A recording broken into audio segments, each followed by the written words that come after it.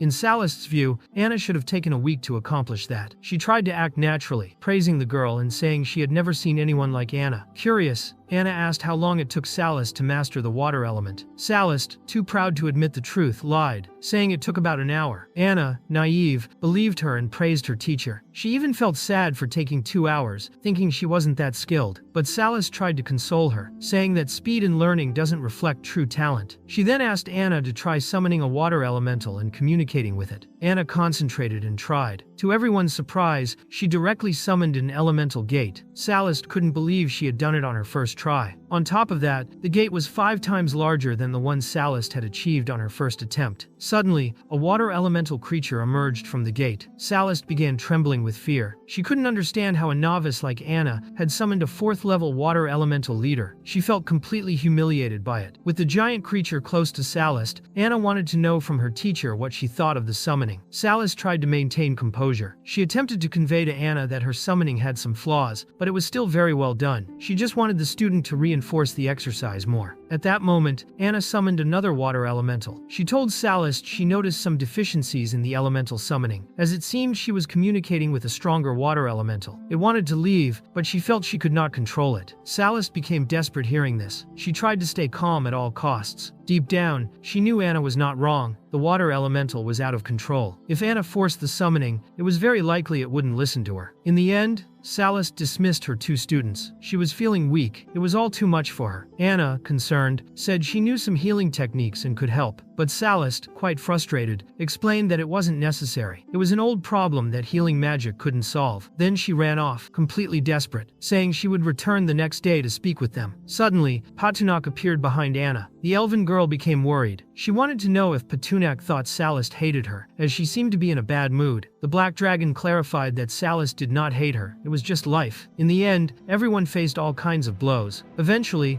everyone got used to the harshness. Patunak then asked her to store the water elementals, as they were taking up too much space. Quickly, Anna made them disappear. She wanted to know what the black dragon thought of her elemental summoning, and whether he considered her skilled. At that moment, Patunak reflected that Sallust was very strong for enduring so many attacks at once, but he also realized that Anna had not noticed she was far above average. He thought that, when she had time, Anna could take Selena to the underground river to practice more. Selena seemed to have more things to worry about than Anna herself. The half-elf got excited by the idea and said she saw no problem. The scene then shifted to Patunak, sitting down. He thought he had forgotten something, but he was so tired that he fell asleep. The scene then moved to the canyon of the Ireland Empire. Inside a cave, the girl who had summoned the black dragon had her arms back in place, but now with enormous claws. She woke up, not knowing where she was. She remembered having been completely destroyed by a lion, but didn't know whether the being she had summoned had appeared or not. Lost, she looked around until she noticed her feet. They had turned into paws. She was completely shocked,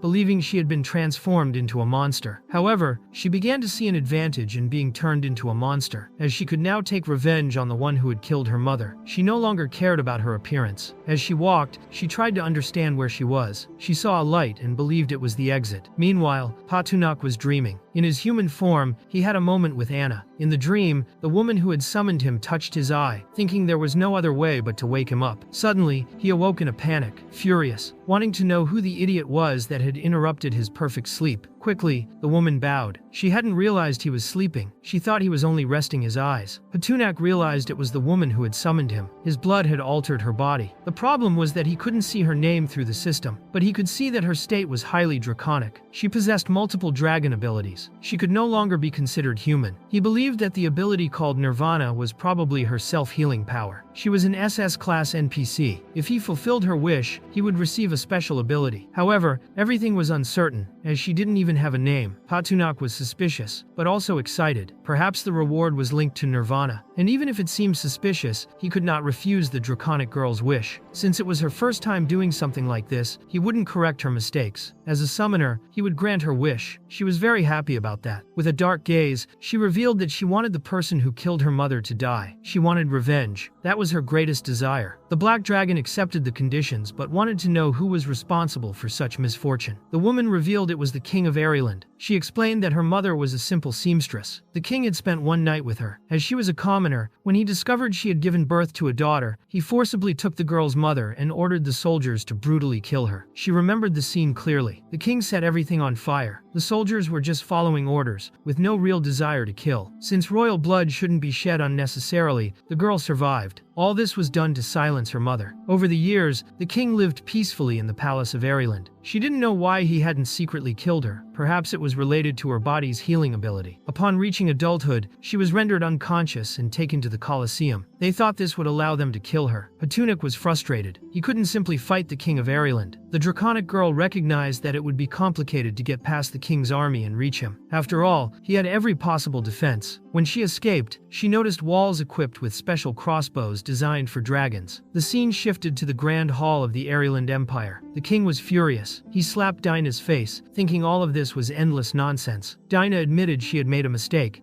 The king was angry because he had already made it clear that they could not attempt to kill the girl. She couldn't be lost. He wanted to understand why Dana had done such a thing, as he could only see a reason if it had been necessary to maximize the power of her blood before the ritual, or perhaps due to cruel oppression, extracting materials directly from her blood. Dana, the king's daughter, explained to her father that she didn't know the black dragon would appear suddenly in the Colosseum, let alone that he would take her there. Had she known, she would never have brought the girl there. She would have oppressed her in a private place. The king believed his daughter knew nothing. He wanted to know if Dana had been observing his boots closely. She replied that she didn't care about the type of boots her father wore. Whether they matched him, no man could be as charming as him. Then, he did something to her. Next, he opened the door. His boot was covered in blood. He explained to the guards that they should take his unconscious daughter and warned her that if she made another mistake, he would remove her other eye. The scene shifted to the council room of Airyland. The king had given plenty of time to find an ancient church book used in a transformation ceremony, capable of transferring the girl's bloodline power to him. After many experiments, he was close to the final step, but the material needed for the ritual had escaped. He was furious and wanted to understand how a still not adult black dragon had managed to infiltrate the royal city. The knights admitted their failures and apologized, saying the dragon appeared suddenly. The king then wanted to know if they were saying the black dragon came through a portal. He considered this arrogant, as, being a knight, he understood magic better than the magicians themselves. He knew it wasn't simple for a good mage to use teleportation. He wanted to know if there was any magical matrix in the Royal Society Colosseum, but the knights found no trace of teleportation spell there. Even so, other methods of teleportation existed. They showed him an old divine summoning description used by soldiers of the Winter Empire, with the ability to summon the Conqueror King from the capital to the battlefield at any time. In the end, the king didn't understand the point, but the knights explained that the Conqueror King was summoned as a god, and that was how the black dragon arrived at the Colosseum. The king then ordered them to find a mage and prepare a tracking spell to locate the black dragon. In addition, he would mobilize the Knights of the Golden Order. The scene shifted to Patunak's cave. He explained to the draconic girl that he understood her thirst for vengeance, but killing the king was unrealistic, as he was the Void Knight, former head of the 8th classification. He asked if she didn't prefer to fulfill another wish, like killing the princess, but the girl only wanted the death of the king of Airyland, as he was the root of all the tragedy in her life. She wanted to cut out the evil at its source. Patunak was frustrated because the girl wouldn't listen to advice. The system had informed him that he would only receive her powers after her death, but later changed its mind, demanding the contract be completed first. Only then would the special NPC die, and he would inherit her powers. The black dragon regretted having promised to fulfill her wish. Now he saw it all as a mistake. There was no deadline to fulfill the contract, nor was it necessary to do it personally. Even so, Patunak explained that his strength wasn't enough to help her take revenge. He said announcing that the black dragon wanted to kill the king would be useless, as that revenge made no sense to him. If she truly desired vengeance, she should do it alone. The girl was surprised, thinking Patunak was magnificent for showing her a path. In the end, he made it clear that she now had extraordinary abilities, could grant dragon powers, and even use fire breath like him. He then thought she should form her own army and conquer some territory. Thus, as she progressed, at some point she could destroy the entire kingdom of Airyland. The draconic girl listened thoughtfully. She began to remember some things and concluded that, if she had the chance to fight for her own destiny, the men of that kingdom would retaliate fiercely. Therefore, she was grateful for the guidance the Black Dragon had given her. Patunok, on the other hand, had no idea what on earth she was talking about, as that wasn't exactly what he meant. Still, he thought he had dodged a bullet and fulfilled his role. He had given her a sense of security, but made it clear that a spark could ignite a fire, and a journey of 1,000 miles begins with a single step. The draconic girl interpreted these words as mystical and philosophical. She then asked him to give her a name, saying it would be an honor and that she wanted to follow him forever. The Black Dragon agreed and began calling her Shivana. He touched her forehead,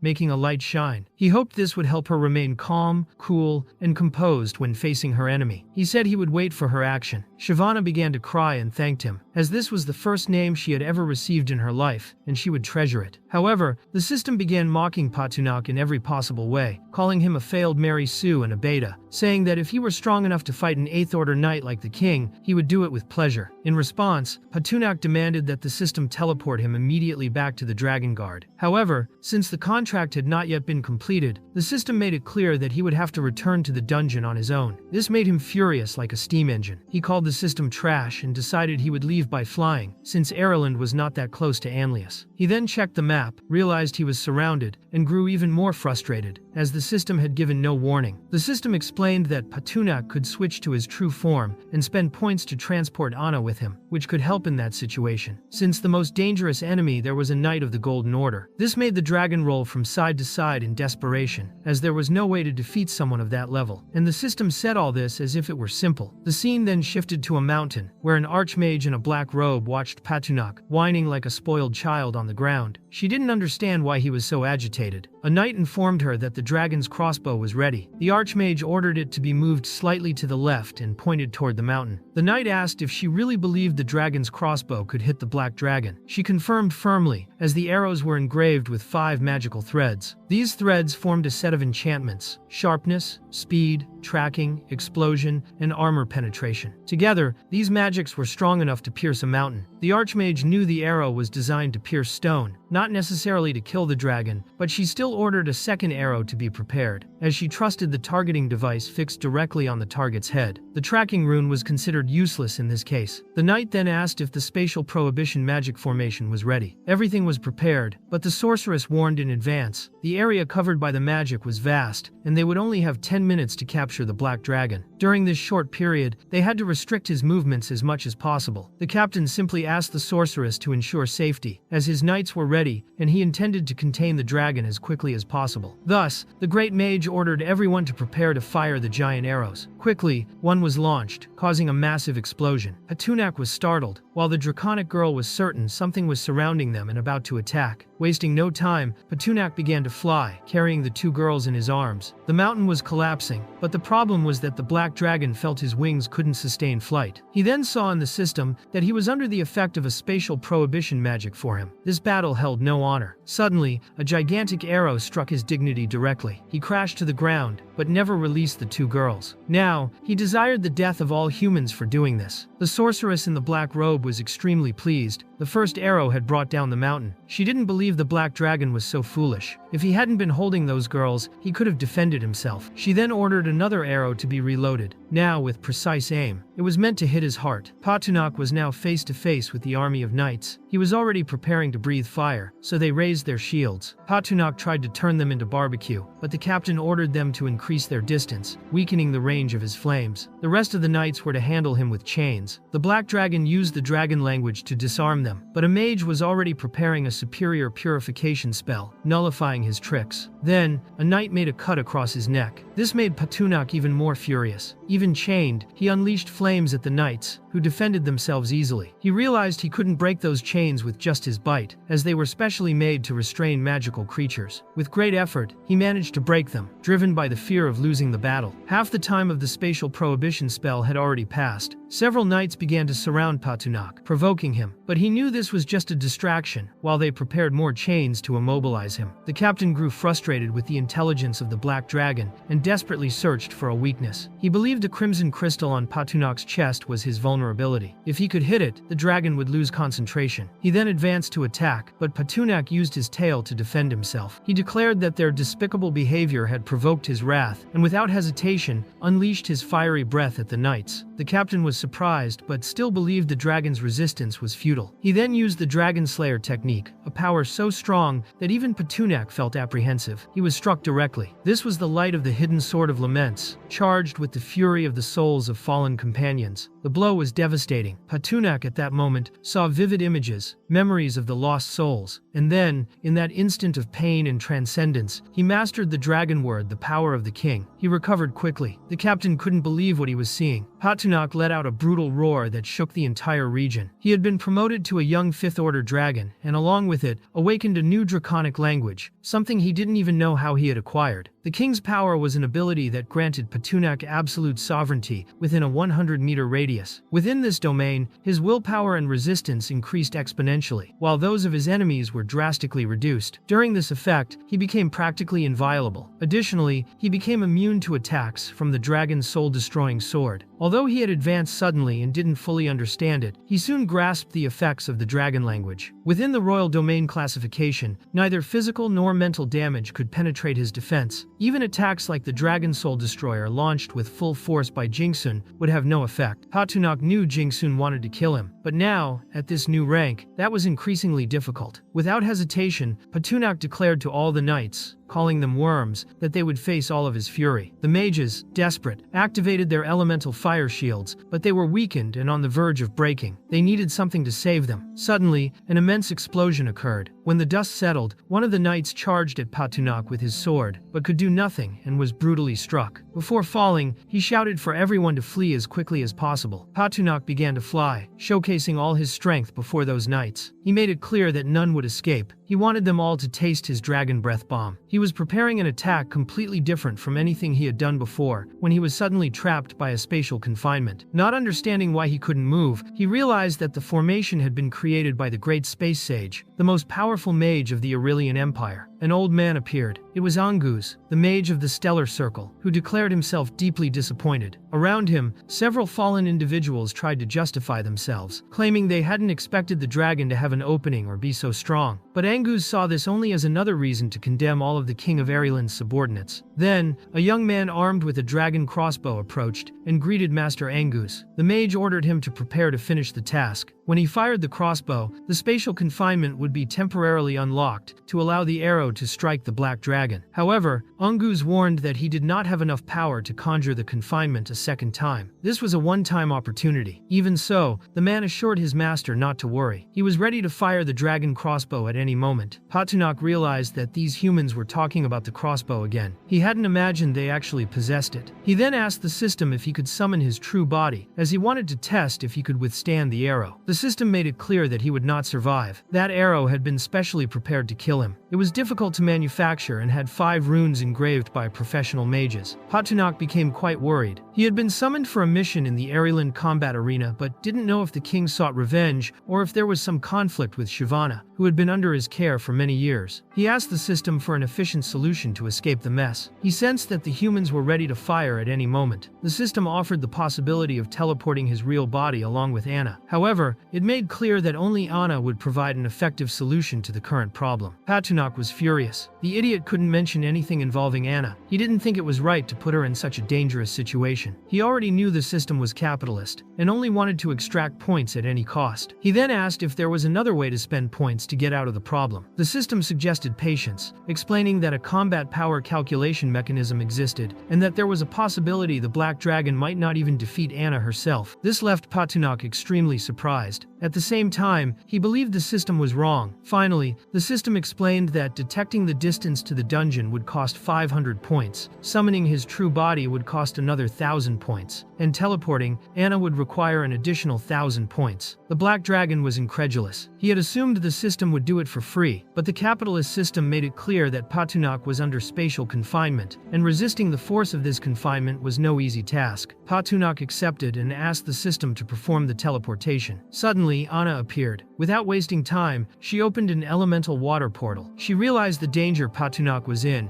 and wouldn't let him suffer. A gigantic water creature emerged from the portal. It was 7th level, which impressed Patunak. The creature saw the material plane as a delicious sacrifice, but it soon noticed something approaching, an arrow. The creature was struck. The shot pierced through it and continued toward Anna, who was standing in front of the black dragon. She raised her barrier. Patunak watched in fear. Angus couldn't believe that a First-Order mage had summoned a Tide Lord of the elemental water plane. He looked up and saw an immense fireball coming toward him. He grabbed a potion, realizing the enemies didn't understand that even without the spatial restriction, they couldn't act recklessly in front of a space sage. The potion restored vitality and accelerated the recovery of all bodily functions. With it, he easily defended against the fireball. However, it was Anna who was launching those fireballs. She couldn't believe the old man had managed to defend himself. She made it clear that anyone who tried to harm the black dragon could no longer exist. She seemed to have already mastered elemental fire magic extremely well. Angus's eyes widened at the display of her abilities. He realized the half-elf was a genius, and such a genius could become a great threat to the human race if converted into a familiar of a black dragon. Therefore, she needed to be destroyed as quickly as possible. He didn't know that Anna had only recently started focusing on learning magic. Had he seen what Salist witnessed while teaching her, he might have collapsed. After realizing this, Angus used a spell called Spatial Lock, creating several walls around the elven girl. Quickly, Anna sent everything upwards, causing a massive explosion. She then turned to the black dragon, wanting to know what they should do next, demonstrating her bravery on the battlefield. However, Patunak quickly used the language of the dragon from the true domain. Angus couldn't understand what in the world was inside the black dragon's body. As a sorcerer who cast spells from the spatial cube, he could feel that whenever the black dragon approached, magical abilities lost their potential. The stability of the spells dropped drastically, and he watched as several fireballs dispersed. Angus simply couldn't comprehend it. He and the black dragon were within the same magical environment. The elemental conditions were exactly the same for both. To Angus, it was impossible for Patunak to be absorbing all the spatial elements around him. If the dragon could get that close, he couldn't understand why he still looked so pitiful. Then, he was nearly struck by a fireball, and that was when Angus realized that Patunak's field moved along with him. Angus's spatial confinement was larger than that field, so he managed to keep the black dragon's domain under minimal control. In the end, Angus didn't have much magic left, but he had many years of experience fighting giant magical beasts. He trusted his ability to hunt down that black dragon in no time. Patunak tried to strike him swiftly. Angus defended himself with his shield. At the same time, he felt the oppressive sensation vanish, and began to think that the black dragon's domain didn't last forever. Thus,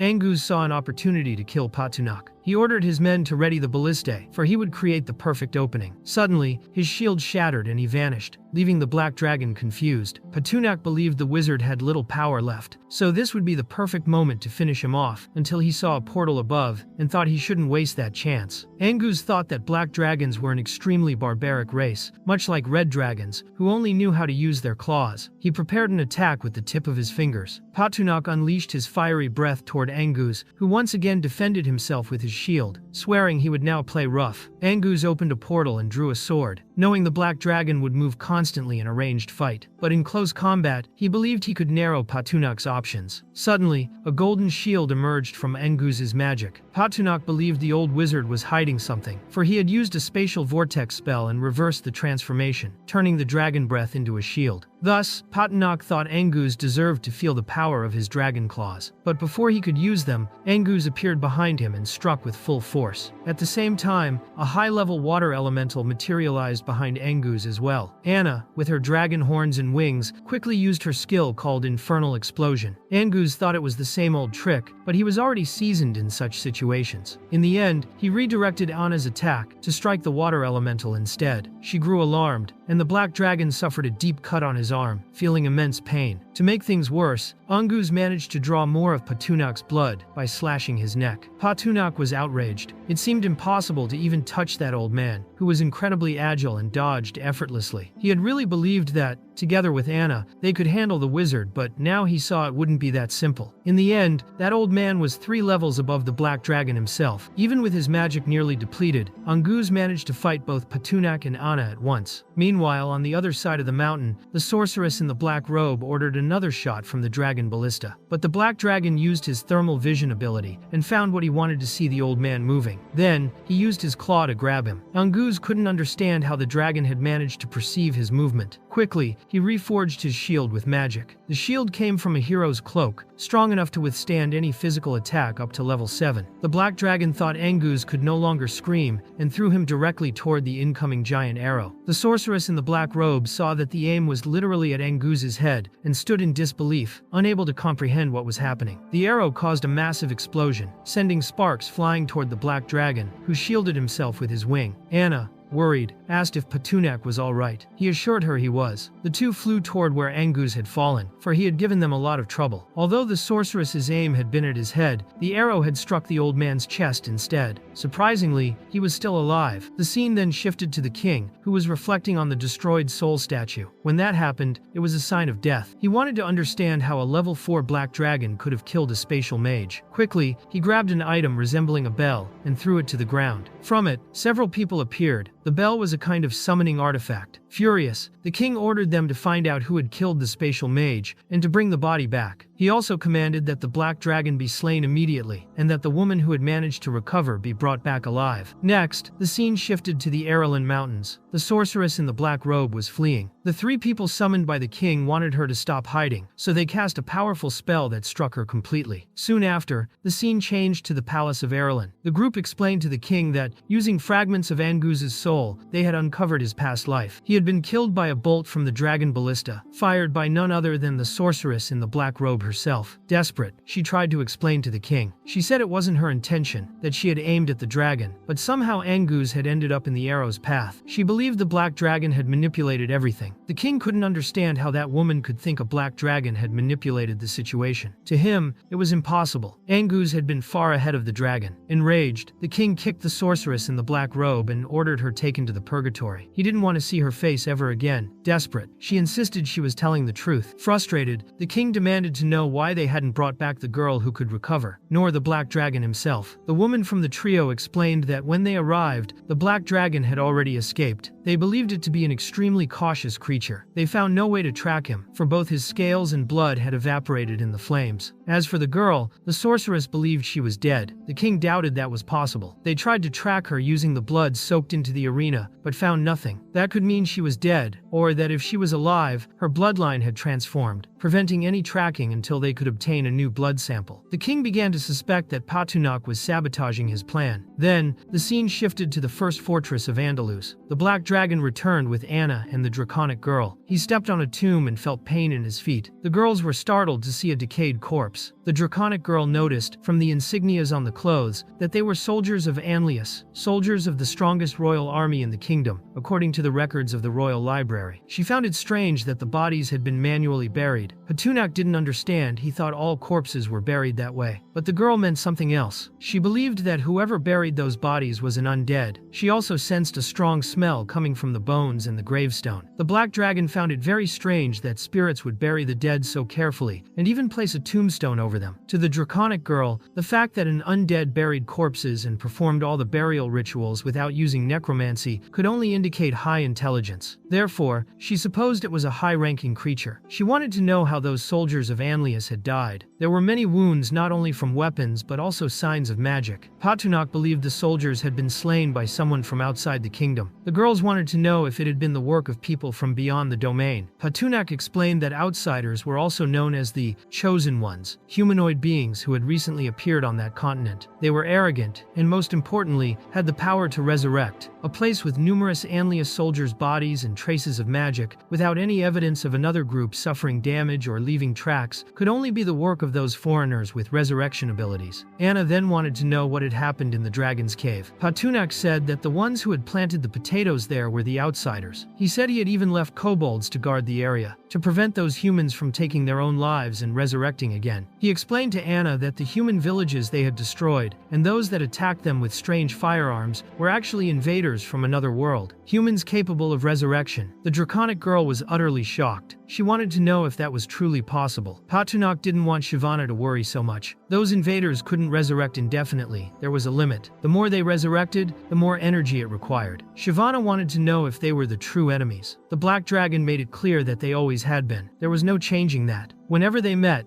they were to be killed without mercy. Then he showed her the first fortress that had been taken, and asked Shyvana if there were any human defenses nearby. Shyvana replied that 3 kilometers away lay the city of Silver Light, and 7 kilometers northwest was the city of White Bones. Before those, there were only small villages with few inhabitants. Then Patunak breathed fire over all the tombstones and flew away with the girls. The nearest city was Silver Light. The 3 believed that there, they would find the group of beings from beyond the domain. The scene shifted to the city of Silver Light. The guards on the walls were dead. The smell was recent. They must have died only a few days ago. The group continued walking through the ruined streets. Shyvana still believed it was the work of the foreign beings. Seeing the bodies scattered everywhere, they concluded those beings were extremely cruel. They spotted a fallen girl but ignored her. Patunak thought the invasion had been swift. He concluded that the enemy's next target would be the city of the White Bear. Perhaps a war was already underway there. The girls seemed willing to follow him. Inside the city, a skeletal warrior riding a dead horse raised the woman who had been ignored by Patunak and the 2 girls. Then, the scene shifted to a knight being attacked by an arrow. He blocked it easily with his axe. The knight's name was Olaid. The king asked whether that warrior could protect the city of White Bones. The wild warriors of Arilan, who supported Anlius, were brave, yet the king still wasn't sure if defending that city would be possible. Olaid made it clear that, no, they would not be able to defend it. Still, the king had no other choice. Olaid believed the king of Anlius needed to cast away his fears. If the city held, he would hold with it. If it fell, he would die alongside it. Suddenly, a group of soldiers appeared,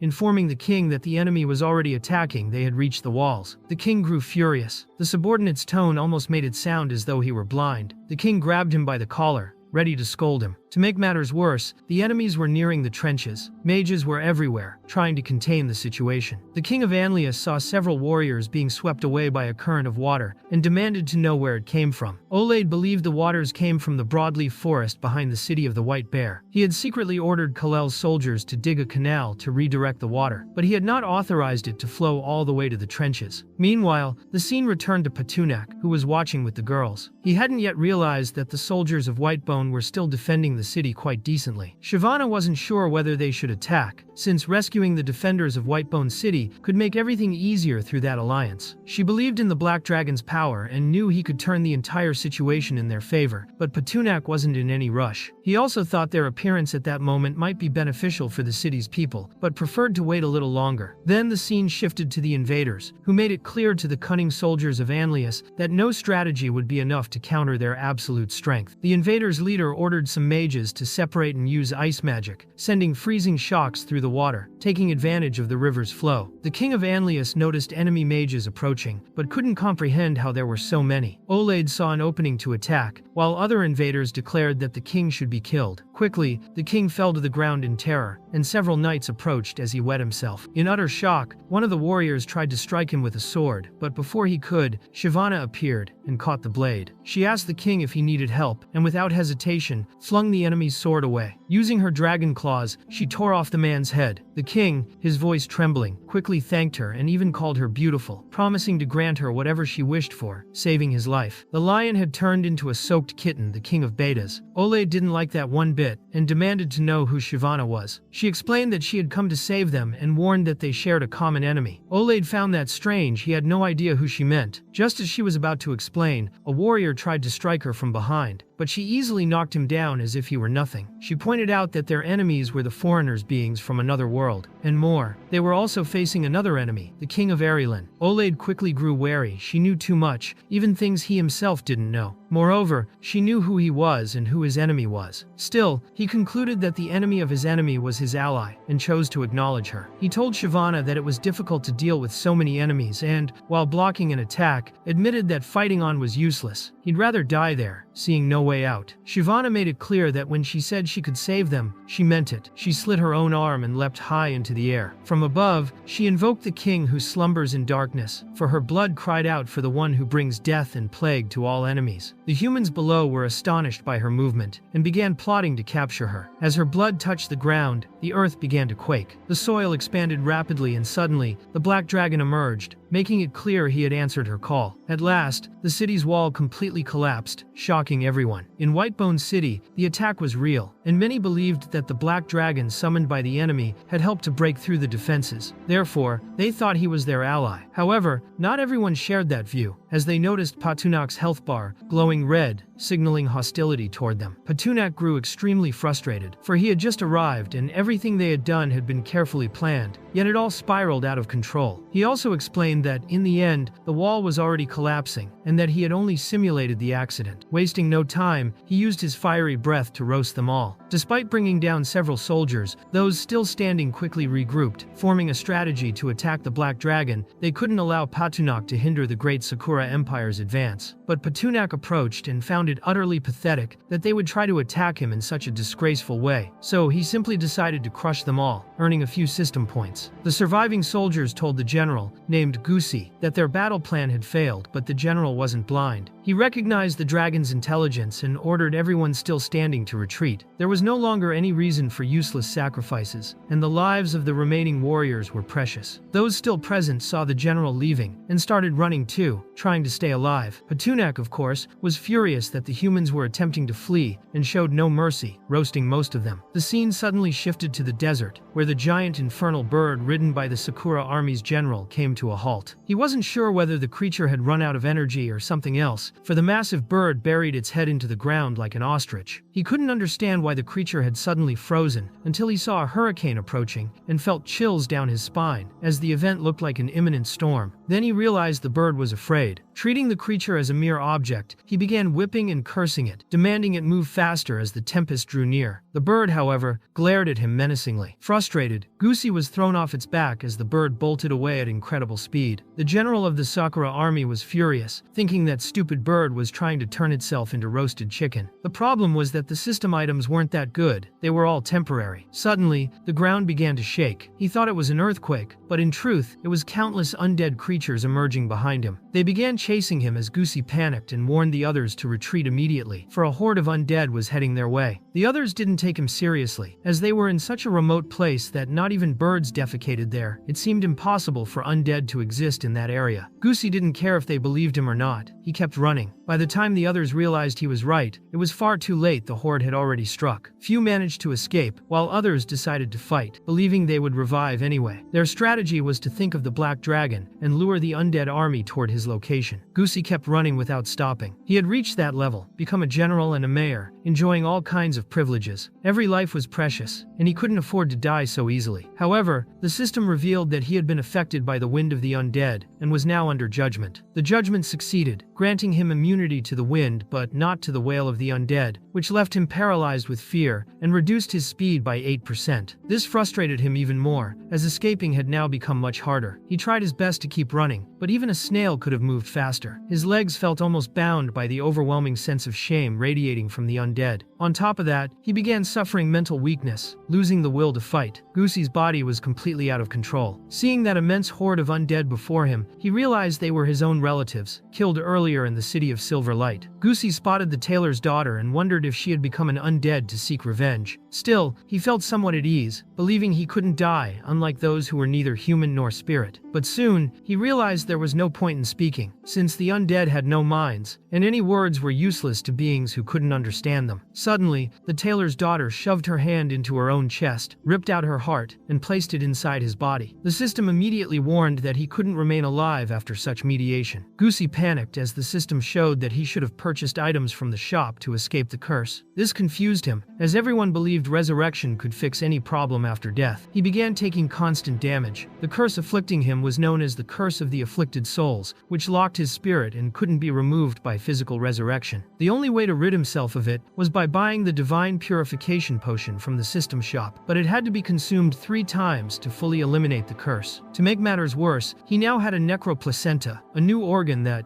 every 10 hours, would incubate a necro baby, absorbing 50% of his blood and destroying a random part of his body.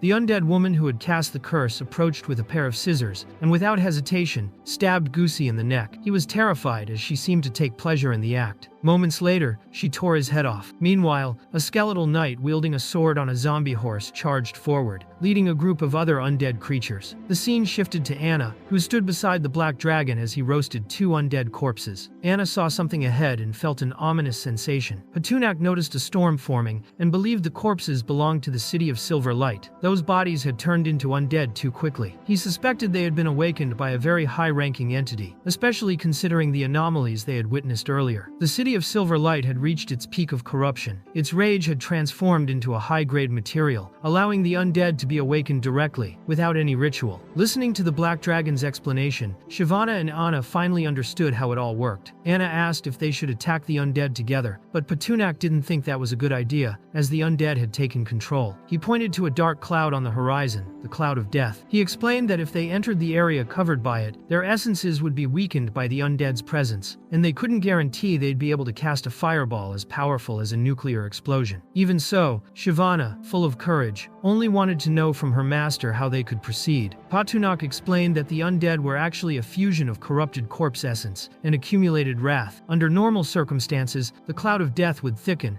as more deaths occurred. But this time was different. The fallen players weren't turning into undead, and the rage couldn't be sustained. Over time, death itself would dissolve into the air. Taking a deep breath, he revealed that he already had a plan. He told the girls that the first step was to rally the soldiers and repair the Whitebone City's walls. Anna was to use her earth magic to reinforce the defenses. The effect of those walls against undead would be excellent, increasing the humans' chances of survival. Shyvana then explained everything to the king, asking if he understood that she could solve the problem. The king again thanked her for saving the city and promised to keep his word. He raised his hand and declared that she would be the master of the state of the kingdom of Anlius, sharing his rank and offering her all the nation's power and wealth. However, since his hand was still soaked with urine, Shyvana refused the gesture and changed the subject, explaining that the cloud was the plague of the undead, a legion formed from the civilians who had died in the city of Silver Light and were now marching toward them. The king couldn't comprehend how the dead could walk, and worse, that they had come from so far away. Shyvana explained that a high-ranking undead had awakened them all. The purpose of these undead was still unclear, but she wanted the king to start building a new defensive system for the walls immediately. She mentioned that there was a girl named Anna who would help using earth magic. Hearing the name, the king was shocked. It sounded familiar. He recognized her as the elf slave he had once used to lure the Black Dragon's attention a month earlier. There was also the matter of Anna's terminal illness, which made it impossible for her to have survived, much less become a mage. Moreover, it was absurd to think that the Black Dragon could have advanced to rank 5 in just a month. In the end, the king concluded that the dragon and the elf girl couldn't possibly be the same ones from the Silver Moon Forest, that it had to be a coincidence. The scene then shifted to a warrior hurling a zombie's head away. He thought there was nothing else to be done when they were alive. Defeating them was easy, but now that they were dead, it had become far more complicated. Suddenly, he saw a green energy leaving the corpse and heading toward him. Confused, he watched it enter his body. The system warned him that he had failed the trial of will and had been cursed. Every 5 minutes, he would face a new trial. If he succeeded, he'd gain immunity to execution effects. If he failed, he'd feel the pain of death from every undead who had cursed him. Resurrection wouldn't remove the effect. The only way to break it was by buying specific items from the system shop. The player panicked. He knew solo players only felt 10% of real pain, but even that frightened him. He chose to believe it was just a simple execution and wouldn't hurt much, but when he failed, the effect hit him in full force. He collapsed, screaming in agony as if he were about to be decapitated. Suddenly, a centipede made of bones appeared and began circling him. Meanwhile, Petunak flew overhead, observing the situation. He found it strange that nearly the entire army of players had been wiped out, yet the accumulated wrath hadn't dissipated. He wanted to know whether the real target of all this was the people of Whitebone City. So, he decided to use an item he had kept, the Ring of Necromancy, a gift from Selena. He still didn't understand why she had given it to him, as it seemed too precious to part with, but now he saw its purpose. The item could absorb the wails of the undead. Petunak felt lucky for foreseeing he'd need it, and also thought Selena was an idiot for giving away such a valuable artifact. Elsewhere, Selena sneezed, wondering who was badmouthing her. Petunak descended into the infested field and activated the ring's power, beginning to suppress the undead energy. He was thrilled to see it actually worked. But suddenly, the skeletal knight appeared, riding his undead horse. His aura was entirely different, so intense that even the other undead recoiled in fear. His power was so overwhelming that the ring of necromancy began to crack. That's when Patunak realized the item wouldn't be enough. To make things worse, the system alerted him that he had been affected by the wail of the undead, reducing his flight speed by 8%. That alone was enough to make him lose altitude. Patunak tried to stay airborne but began falling, unable to understand how so many undead could exist in one place. Fear took over him. Falling there would mean becoming one of them. The scene shifted to Whitebone City, where some people thought the skeletal knight on the undead horse looked familiar. They even believed it was old Bob. Anna saw Patunak descending from the sky and sensed that things were going well, so she thought it was the perfect time to test her upgraded Hellfire. However, before she could act, a man appeared, asking her to wait a second. She had no time for that and wanted him out of her way. The man explained to the elf girl that the undead's name was Bob and that he was his friend, so he didn't feel right attacking him directly. Anna tried to convince the man that the undead were creatures with distorted memories, a result of the very author who had spawned them. The man knelt before her, and she told him fine, she would give him 10 minutes to resolve the situation. If he couldn't, she would use her own powers to handle it. Quickly, the man went up to Bob and greeted him. His name was Ludley, and he was trying to remind Bob that they had been through many things together. Meanwhile, Anna warned Shyvana that perhaps they should attack directly, since it was unlikely that the method of awakening the undead would work, but 10 minutes would be enough to find out. Bob quickly recognized Ludley and replied. Ludley was so moved that tears fell from his eyes. He wanted to know if Bob remembered when they went to the bathhouse together, or when they used to sneak into the widow's house next door to watch her bathe. That made Bob extremely embarrassed, so he said Ludley must be mistaken, as he had never done such a thing, and rode off in another direction. Shyvana realized that was how things worked, while Patunak looked around, unable to remember clearly, but he thought that must be the player village of Sakura. In the end, he realized those people were indeed in trouble. The scene shifts to the Whitebone Castle, where the soldiers were watching everything. Realizing they were still alive, they felt grateful and began making promises to their creeds. The king thanked the girls, since without them the city of Whitebone would not have been able to defend itself. He even considered recruiting Shyvana, as there was a chance to expand the territory. At that moment, Patunak appeared and asked if King Anlius still remembered him. Feeling awkward, the king pretended not to know what the Black Dragon was talking about. Patunak found it curious and insisted on refreshing the king's memory, asking if he remembered a month earlier when he had proposed to capture and kill the Black Dragon. The bait was the Princess of Andalus. Trembling, the king admitted he still remembered that incident, and with a trembling voice, asked whether the dragon before him was the same one from that time. Patunak pretended it wasn't, saying that this was his junior. Pretending to be another dragon, Patunak explained that his junior often complained about the atrocities committed by King Anlius, and that he had been ambushed and seriously wounded by his army. He stated that the king should offer some kind of compensation for having even sent a third-level mage against his junior. The king was terrified upon hearing the word compensation, but he fell to his knees, saying he was willing to grant the dragon the status of National Protector of Andalus, a title equal to his own, worshipped by all the people. Patunak thought such ridiculous ideas should be kept to oneself, and warned that the king had nothing of value to offer. He also said that if the king refused anything, he would be killed. Desperate, the king began begging for his life, and even offered to become a puppet, renouncing his power. Patunak declared that the king had made the right choice and, because of that, would live. He then handed the king a contract to sign. The king signed it, trembling with fear. As soon as he did, a bright light began to flash. In the end, Patunak received a system notification congratulating him for taking control of a human nation. He earned about 200,000 system points for his good calculation, the largest amount he had ever received. However, the Black Dragon's exposure level increased, and Shyvana shared part of the explosion's load with him. Patunak's lore also increased. He now had two familiars, Anna and Shyvana. The Black Dragon hadn't expected such a positive surprise. He began to wonder whether King Anlius truly controlled the country, or was merely a symbolic figure, with the real power in the hands of others. He also reflected on whether it was madness to go on expeditions when one couldn't even maintain one's own kingdom. Shyvana noticed that the army of undead had changed direction. She wanted to know what they would do next. Patunak thought that everyone believed Shyvana had been the one to summon him and Anna, and that King Anlius might therefore wish to recruit her. In the end, he decided it would be better for Shyvana to stay low-key and try to persuade some of Karel's soldiers to join her cause. But she wanted to know what her master planned to do. The Black Dragon intended to visit a place before meeting them in Andalus. The scene then changes to the novice village number 2, Sakura. In the council room, Gusi was drinking several divine potions worth a total of 50,000 points. He was furious,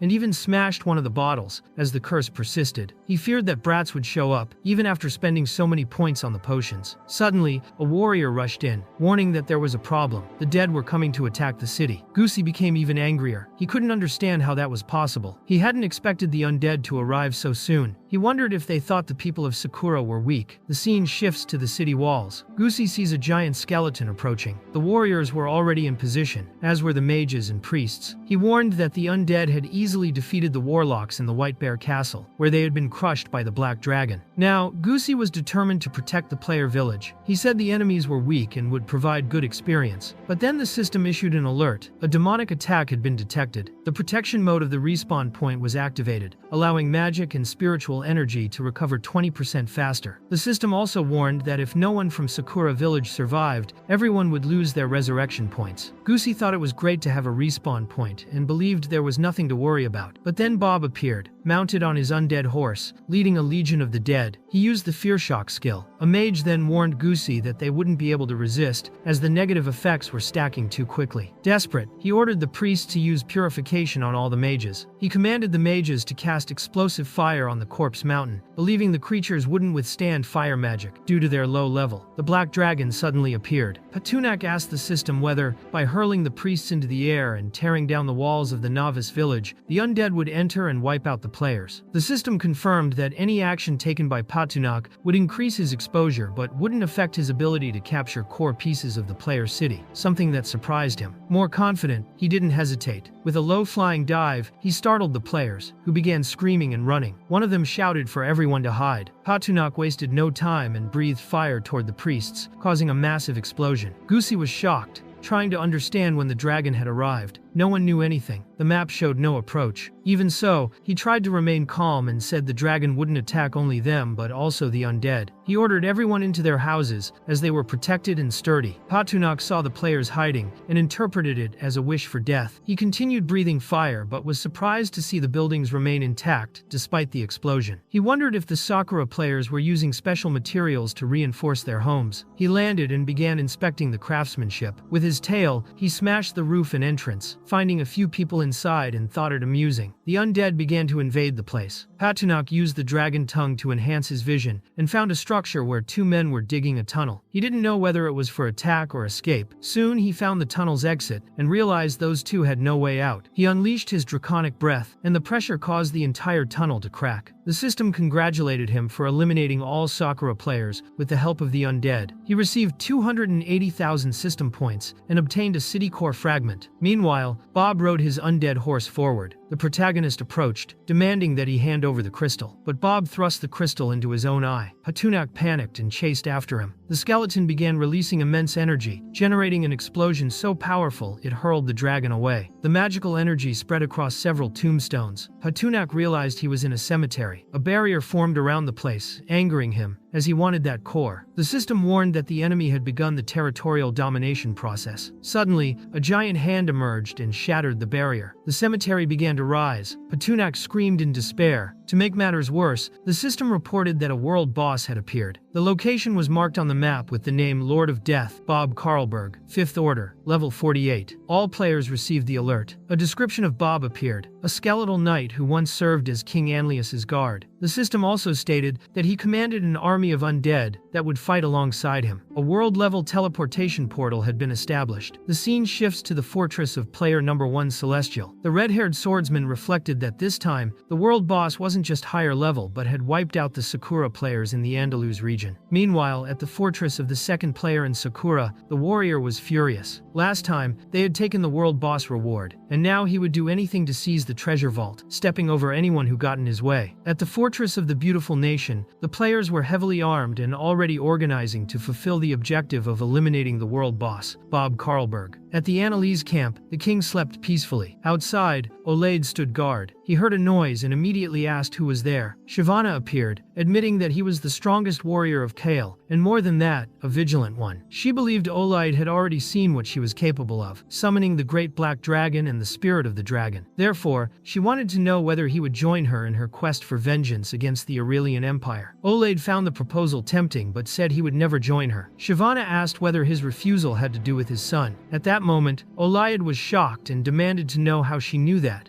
and if she had seen the boy. Shyvana explained that she had never seen the boy, but once witnessed a teenager in King Erlin's private interrogation chamber, speaking a strange language. She remembered clearly what she had heard. Hedareb Okeno. She didn't know what it meant, but the phrase stuck in her mind. In shock, Olayde grabbed Shyvana by the arms and revealed that the language was from his clan. He demanded to know where his son was. Shyvana said the boy was still in the king's interrogation room, but she didn't know whether he was still alive. Olayde threw Shyvana against the wall, furious, thinking it was impossible that his son was dead if she was still alive. But Shyvana explained that she had survived because she was King Erlin's illegitimate daughter. She asked if that wasn't reason enough for her to still be alive. Olayde released her, trembling, unable to believe what he had just discovered. The revelation shocked him. Shyvana said she had spent years in the palace as a bastard daughter. She felt like a bird trapped in a cage. She had never met Olayde's son, only heard about him from the interrogation room reports. Deep down, she knew he would understand what that meant. Olayde began to despair, thinking she was trying to summon her father. But Shyvana denied it. She only wanted that man dead, nothing more. If Olayde was that much of a coward, then he wasn't the kind of ally she was looking for. Before she could leave, Olayde called out to her and accepted her invitation, but said he would not fight the king until he saw his son's body. Shyvana replied that he need not worry, there would be no battle, as long as he helped train her soldiers. She wanted him to train them as true warriors of Yahello. In exchange, she would send men to investigate whether his son was still alive. She also reminded Olayde that the king had sent him to Andalus with no intention of letting him return alive. Once he came back, he would be executed. So she thought it best for the king to believe Olayde was already dead. Without that threat, his son might still have a chance to live. Finally, Olayde showed her a necklace, the Beast Pendant, which a warrior of Yahello only abandons after death. With it, she could prove to the king that Olayde had perished. He hoped her plan would work. 3 days passed. The scene shifted to the capital of Andalus. Anna was delighted to see that the Black Dragon had returned. The king welcomed Petunac joyfully, but explained that he had arrived so suddenly that there hadn't been time to prepare a welcoming parade. Petunac didn't mind. He said gold, silver, or jewels were all the same to him, which relieved the king. The hall was empty, and the dragon wondered if this was truly the royal palace. He found it strange. He imagined the queen would have taken some things with her, but hadn't thought she'd be cruel enough to leave even the walls bare. The king asked the dragon to wait a moment. He said there had been a misunderstanding and that he would check what still remained in the palace. He walked to the royal chambers and felt relieved to see that the portraits were still there. Using a hidden mechanism behind one of them, he revealed a secret wall. Inside was a vault filled with treasures left by the former King Anlius. Treasures even the queen didn't know existed. He called for the dragon, who somehow had already entered the room, bringing several subordinates carrying a massive chest. The king explained that no one had ever managed to open that vault, and asked Petunac to use his strength. The chest was made of star-forged iron and extremely heavy, but that wasn't a problem for Petunac. He touched it and shattered it effortlessly. Gold coins and jewels spilled across the floor. He picked up a ruby and found it interesting, the kind of crystal that suited him perfectly. He already knew what he would do with it. The king,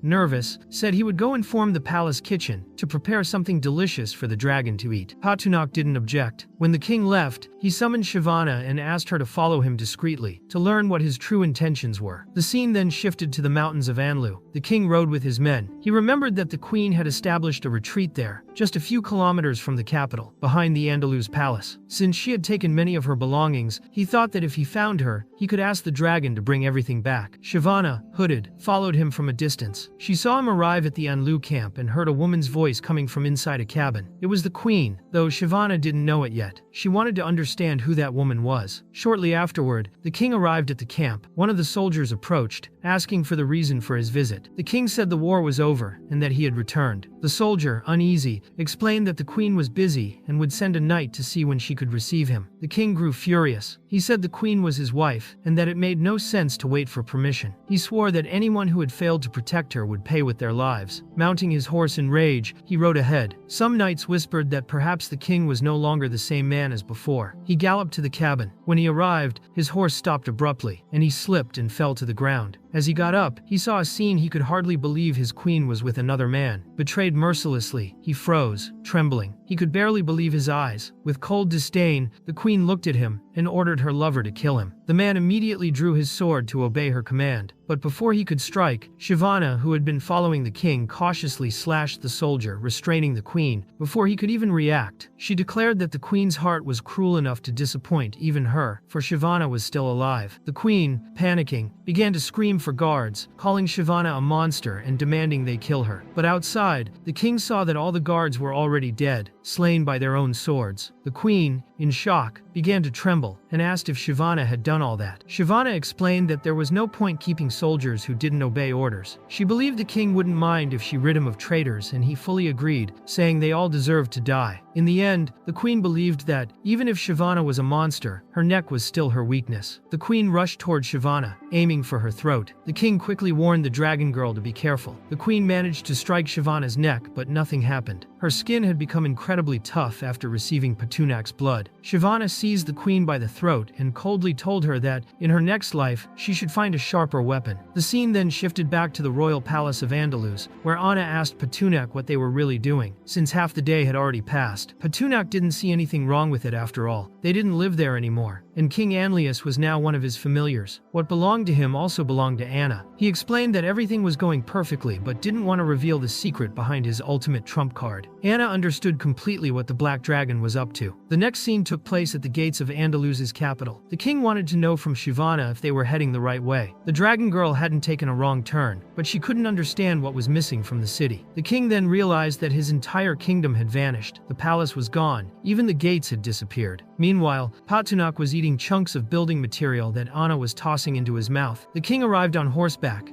desperate and weeping, unable to comprehend what had happened to his palace. When he saw the dragon casually eating, he was completely stunned, trembling until he fell off his horse. Since Petunak had consumed 3 tons of stone, his defensive strength had increased by 150%, though his speed had dropped by 5%. He had basically turned into a living shield. His skin had been tough before, but now it was even more so. He wanted to know what level his defense was now, since a dragon crossbow had nearly killed him once. But with a 150% boost, he thought it was impossible for anyone to kill him. The system began combining perception techniques to answer his doubts, but his perception level was too low and required 50,000 system points to upgrade. Petunak thought the system asked too many questions and should just be more direct. So, he spent the money he had for the upgrade, but instead of 50,000, the system consumed 150,000 points, leaving him completely dumbfounded. In the end, the system simply raised his perception to the maximum level. The Black Dragon swore he would lock all his system points, so it could never spend a single one again. The system tried to calm him down, saying that at the highest level, problems would be solved much faster. Petunak asked if the system could actually handle full power perception. It could, but it was extremely exhausting. Suddenly, Petunak punched the ground, startling Anna, who wondered if he hadn't eaten enough. But the Black Dragon was upset about losing so many system points. He knew he could recover them eventually, but still felt bad, especially after realizing there were even higher perception levels beyond that. Angry, he ordered the system to keep analyzing, just to see how long it could endure the strain. Since the system was skinning him alive, Petunak decided he'd do the same in return. The system completed its analysis and revealed that the main component of his armor was adamantine, while the secondary materials from Starstone were gold, silver, and granite. The armor could withstand a full power strike from a 7th rank fighter and multiple direct attacks from a 6th rank practitioner. It could even resist an anti-dragon hunting arrow. But the Black Dragon realized that, in the end, it still wasn't enough. The only way to survive King Erlin's hands, an 8th rank professional, was to at least eliminate Anna's negative effects. The problem was that the new heart being implanted would take months to grow, and Anna didn't have that much time. Taking advantage of his improved perception, Petunak asked the system if there was a way to accelerate the growth of the golden fruit. The answer, yes, but it would cost 250,000 system points. And, as always, the system did it automatically, without asking permission. Petunak was outraged, shouting at the system for acting on its own. Suddenly, a powerful light began radiating from the Black Dragon's body. Anna didn't understand what was happening, nor did Shyvana feel safe, but she could tell Petunak was evolving, becoming even stronger. At that moment, the Black Dragon wanted to know how many system points he had left, intending to check what else he could improve. However, the system advised against making more modifications for now. It would be better to go to the Dark King's dungeon beneath the royal palace of Anlu, but teleporting there would cost 100,000 points. Naturally, the system was once again trying to bleed the Black Dragon dry. The system quickly notifies the Black Dragon that the dual heart was overloaded and that he should remove it as soon as possible before things got out of control. This frustrates Petunak, as the system should have warned him before the upgrade, but it suddenly stops responding, increasing the dragon's anxiety as he has no idea what to do. Anna, worried, asks if Petunak is alright. He tries to pretend everything is fine to reassure Anna. After all, he was a fool who cared more about her than himself. Suddenly, an earthquake shakes the place, and Shivana suggests they leave first, but Petunak tells them they'll be heading to the underground palace. The girls think it's far away, but he explains that's no longer the case. The scene shifts to the underground palace, where Anna is amazed to see that it lies beneath the capital of Anlu. Soon, they hear the sound of a bell. It's the two cats bringing Kaguya back once again. She wants to speak with Anna, who in turn wants to know why the witch is there. Kaguya explains that she was summoned by the holy maiden Celestine, who asked her to bring a gift for Anna. The witch then reveals a golden chest. Petunak wonders if it contains diamonds or jewels, but suddenly a bright light floods the room, and Anna is thrown toward the black dragon, calling him the great divine dragon as she embraces him. Petunak is bewildered, and Kaguya believes this must have been a vision from the Holy Virgin, who revered the black dragon. Only then does she understand why Celestine insisted the gift be delivered in private. Petunak asks if Kaguya received his letter, since he had summoned her himself. Kaguya confirms and, glancing at the message, asks if he's truly sure he wants to go through with it. The dragon nods without hesitation. Anna, still confused about what's happening, suddenly clutches her head in pain and collapses. A magic circle forms around her, and Kaguya lights incense in a small pot. Petunak, puzzled, asks what that is. The witch explains it's a calming incense used to ease tension. He asks if it works on dragons, and Kaguya sheepishly admits it's for personal use, leaving the dragon momentarily frozen. Worried, he asks how many times she's performed a heart transplant. Kaguya replies that she's only done one large-scale procedure before. This sends the black dragon into shock to him. She wasn't even a beginner, but Kaguya asks him not to worry, saying she memorized every step. Even so, he can't understand why she's trembling and sweating so much, and asks if the process requires opening the chest and tearing through the abdomen. The witch assures him that nothing so brutal is needed. Everything will be done through a ceremony. She goes on to explain that before the ritual, the subject must fulfill the conditions for transplantation, a subtle and advanced process. Kaguya says she'll perform it because her master, a very experienced man, had passed away. Petunak, however, assures her she needn't worry, as he himself would ensure the ritual subject meets the necessary conditions. All she has to do is conduct the ceremony properly. Petunak then consults the system and uses his points to reshape the second heart, adjusting it to the size of a human heart. The problem is that it causes excruciating pain, and he collapses, telling Kaguya he's ready. The witch watches, amazed, as the heart transforms into a perfect human form. She's in disbelief when she realizes there are two hearts, and recognizes that he truly is the great divine dragon, possessing such a unique anatomy. Channeling her magic, Kaguya begins the process. A powerful light descends upon Petunak, who screams in agony, while Anna lies peacefully asleep on the floor. The light then floods the girl's body, but Kaguya feels her throat tighten and warns the dragon that Anna's demonic energy is resisting the procedure with overwhelming force. Trembling, she continues anyway. Suddenly, a demonic entity tries to interfere, grabbing and violently tearing her arm away. It becomes a true battle of energies, but Kaguya refuses to give up. She pushes herself to the limit to separate the demonic power that refuses to yield. Then, the system informs the black dragon that the heart has been fully restored and the debuff removed. His attributes increase dramatically, and his physical strength now matches that of a fully grown adult dragon. Petunak is thrilled to realize he's reached level 50 and is about to enter adulthood, which would grant him another huge boost. Kaguya confirms that the ritual is complete and that Anna could awaken at any moment. She bids farewell and leaves. The scene shifts to the black dragon's dungeon, where a group of players has gathered before the entrance. Their leader, Jindari, tries to motivate the others, assuring them they can defeat the dragon. Soon, the group defeats one of Petunak's army beasts, a boss known as Jackal. Jindari, excited to see a chest drop, believes he'll finally get his reward, but a brilliant light bursts from inside it. Confused, he assumes it's a self-destruct mechanism and, panicking, tries to store the chest in his inventory and run. Shaking, he grabs the chest and runs back the way he came, but everything looks different. Petunak waits for him silently, watching. The player, not recognizing the dragon, mistakes him for a large boulder blocking the way. Blinded by ignorance, Jindari thinks he can use the rock as building material, and without thinking, strikes it with his sword, since he doesn't even own a pickaxe. He's clearly never played Minecraft. When he realizes the stone is impossibly hard, he steps back, confused, until the system notifies him that he's facing a 5th-class mutant black dragon. Only then does he grasp the magnitude of his mistake and falls into despair. He quickly kneels before the dragon and begs for his life, promising to serve faithfully if spared. Petunak, who actually needs humans to help plant potatoes, finds him useful and offers him a chance. a prompt appears in the player's system, a legendary hidden quest. Jindari accepts immediately, vowing to serve the Black Dragon until death. The system then shows Patunak that he has granted a quest to God's Chosen, Jindari, and that he can decide whether or not to give a reward. The Black Dragon is confused, realizing he's acting like an NPC. The system advises him to stay calm, and explains that this anomaly is due to a modification made by the Supreme Will, which changed the world's rules to make it more game-like and facilitate player progress. Thus, special status entities like Patunak can grant quests. Player experience rewards and quest items are provided by the Supreme Wills. Patunak believes that with natives now able to grant quests, it could encourage otherworldly natives to take advantage of the players. After all, the natives offer rewards, and half of the experience generated by players flows back to them, accelerating their own growth. The mysterious Supreme Will is consciously creating a balanced relationship between players and natives, and Patunak finds this idea brilliant. To him, the key to victory in that world is determining who truly rules the players or the natives. He then asks the system if, by giving Jindari a common weapon and 10 silver coins, he would receive system points in return, but the system clarifies it doesn't work that way. Faced with that, the Black Dragon declares that Jindari's task will be to help him plant potatoes, and he'll give him 10 silver coins to buy seeds, along with a basic sword to use as a digging tool. Jindari's system showed that he had completed the first stage of the quest, receiving 2,000 experience points, a common broadsword, and 10 silver coins. The player was thrilled with this hidden quest. It was only the beginning, and he had already earned a large amount of experience. He realized that completing all the tasks would be advantageous, and asked where he could buy seeds and where he would be planting them, believing Patunak was some kind of merchant NPC capable of selling rare items. The Black Dragon handed him a few potatoes and explained that he could buy seeds at the noble house, using his 10 silver coins. Calling him a fool, he also warned that his men would take him to the place where he'd be cultivating the potatoes, and that he had 1 month to meet the quota. If he failed, he'd lose his head. Jindari's system then displayed several simultaneous quests from the Black Dragon. He was to plant and cultivate a potato field within 30 days, with a reward of 20,000 experience points and 50 gold coins. Jindari's eyes widened. Not even the boldest members of the production team would propose such a thing. As he was escorted away by the kobolds, he tried to negotiate with the Black Dragon about the workload, saying he wanted more since the pay was so high. Soon, the system notified Patunak that he had become the true ruler of the nation of Andalus, and that he should rename the country to unlock new features. He decided to call it the Holy Black Dragon Empire, though he'd keep the name Andalus for now until the official announcement. After confirming, the system displayed information about the new empire, and Patunak thought its future looked promising. However, one section of the report appeared in red upon opening it. He discovered that the capital's walls were crumbling, the streets were in ruins, and both the government chamber and the Adventurers Guild were in terrible condition. The Black Dragon grew furious upon realizing that the nobles and kings had squandered Andalus's treasury on personal luxuries. He couldn't see how the country could possibly withstand the Aralan Empire. The scene then shifts to the night at the Andalus Palace, where Patunak appears, sticking his massive head into King Anlius's tent. He announces that he came to ask a few questions, and everyone trembles in fear at his presence. Sensing their nervousness, the dragon asks what they would do in his absence. One of the men replies that they would simply follow orders. The Black Dragon clarifies that's not what he means in his absence. Everyone is to obey Anna, Shivana, and secondly, the King of Anlius. No one dares to question the order. With a menacing tone, Patunak reminds them all that he is now the Emperor of Andalus, and that he alone makes the rules. Displeased by the kingdom's pitiful state, he asks if they really think a dragon could live in a place like that. The king nervously tries to explain that part of the palace had been devoured by the dragon himself. Patunak takes this as defiance, and the terrified king thinks he's about to die, but the Black Dragon, showing some mercy, decides to spare him, saying that since Andalus now belonged to him, he would cooperate with everything that came from it from now on. Patunak then asks if anyone knows of any rare mines. The courtiers are confused as to why a dragon would want a mine, assuming he truly intends to develop Andalus. The king tells him there are 2 mines, with rare minerals in the territory. One is a silver mine occupied by the King of Ojyro, who strengthened its defenses and sent a golden knight to guard it. The other is a meteor iron mine, overrun by a horde of spiders that the royal army couldn't defeat. Hearing this, Patunak thinks the king is useless. He can't even secure his own territory. Now he understands why the queen had cheated on him. Patunak completely mogs the king with his words, a low blow that leaves everyone silent, especially the foolish monarch. Those mines were no problem for Patunak at his current level. The only concern was the meteor iron mine, since its condition was uncertain and the spider horde information was too vague. He decides it's better to post a bounty for player groups to explore the site. Now, Patunak realizes that having players grow potatoes is a real waste of potential. Suddenly, the players planting potatoes receive a system notification saying they've been assigned many new tasks under the command of their benevolent sovereign, the Black Dragon. By completing them, they could regain their freedom as citizens of the Empire. The first task was to repair and clean the public restrooms of Andalus's capital, earning up to 4,000 points. The second was to explore a meteor iron mine in the northwest of the Silver Moon Forest, with more rewards available. The daily potato planting job was the lowest paying one. Everyone gets excited. There were far better rewards than potato farming. They eagerly prepare to carry out Patunak's new tasks, so thrilled by the opportunity that they decide to fix up the restrooms immediately to get started. The Black Dragon watches, amused, seeing them act like beggars who just found gold in the trash. Suddenly, one of the players calls the Great Black Dragon Your Majesty and proudly shows him the newly built restrooms, boasting about their advanced design for optimal comfort. Patunak sees that they're actually not bad and grants the player the status of citizen. The man is overjoyed. He also reminds Patunak that the new building still needs a name. Since the restrooms were built by players from the Sakura group, Patunak decides they should have a name that gives them prominence. He informs the player that the name will be Divine Yasukini Restroom, catching the man completely off guard. Patunak explains that the restrooms are near the capital and should be associated with it, then asks what's wrong after noticing the player's surprised reaction. The player, not daring to oppose the dragon, simply accepts the name, but the Black Dragon slams his claw on the ground. He saw the player's reaction for a split second and believes he holds an opinion contrary to His Majesty's, thinking it's an act of provocation. The player immediately drops to his knees, crying, and explains that he only remembered his hometown, which had a restroom of the same name. Pretending to be deeply moved, he swears that he spoke from the heart. Patunak doubts him, and the man swears that lightning should strike him down if he's lying. Suddenly, lightning does strike, splitting the man in half, leaving Patunak stunned. The system informs the Black Dragon that hygiene is an essential part of civilization, and as a result, he has unlocked the Dark Horde, which now requires him to choose where it will be placed. Patunak decides to position it at the city gates and asks Anna to accompany him so she can see what he has built. She's excited to follow him, but when they arrive, the system reveals a surprise. He still needs 10 units of rare metal, 20 of common metal, and 50 of wood. Anna doesn't quite understand. She even thinks the structure might be hidden, while Patunak nearly has a breakdown. He explains to the elf girl that the construction isn't actually complete. He then consults the system to ask whether he should build it himself before placing it. But the system clarifies that everything is created by the Supreme Will, and it's not up to him. The system emphasizes that the Dark Horde is the only structure created directly through the Black Dragon's actions and certain conditions. He can use it to recruit Dark Orcs of his own lineage. Patunak realizes once again that the Supreme Will is directly intervening, and the structure seems more like a military barracks. The Black Dragon decides to issue a quest for the Sakura players, who immediately start gathering the construction materials he needs. Meanwhile, he catches the scent of something pleasant and wonders who's cooking. He discovers that Anna is roasting a boar with Shivana. Anna is using dragon breath, and Patunak wants to know how she gained that ability. Anna explains that since her last awakening, she has grown stronger, learned a new way to breathe, and can now breathe fire. She asks if he thinks it's cool. Patunak ponders, believing that thanks to the heart transplant in his blood, Anna has inherited some of his abilities. Shivana brings the Black Dragon a piece of meat, asking if he wants to taste it. He refuses, saying it's just roast meat,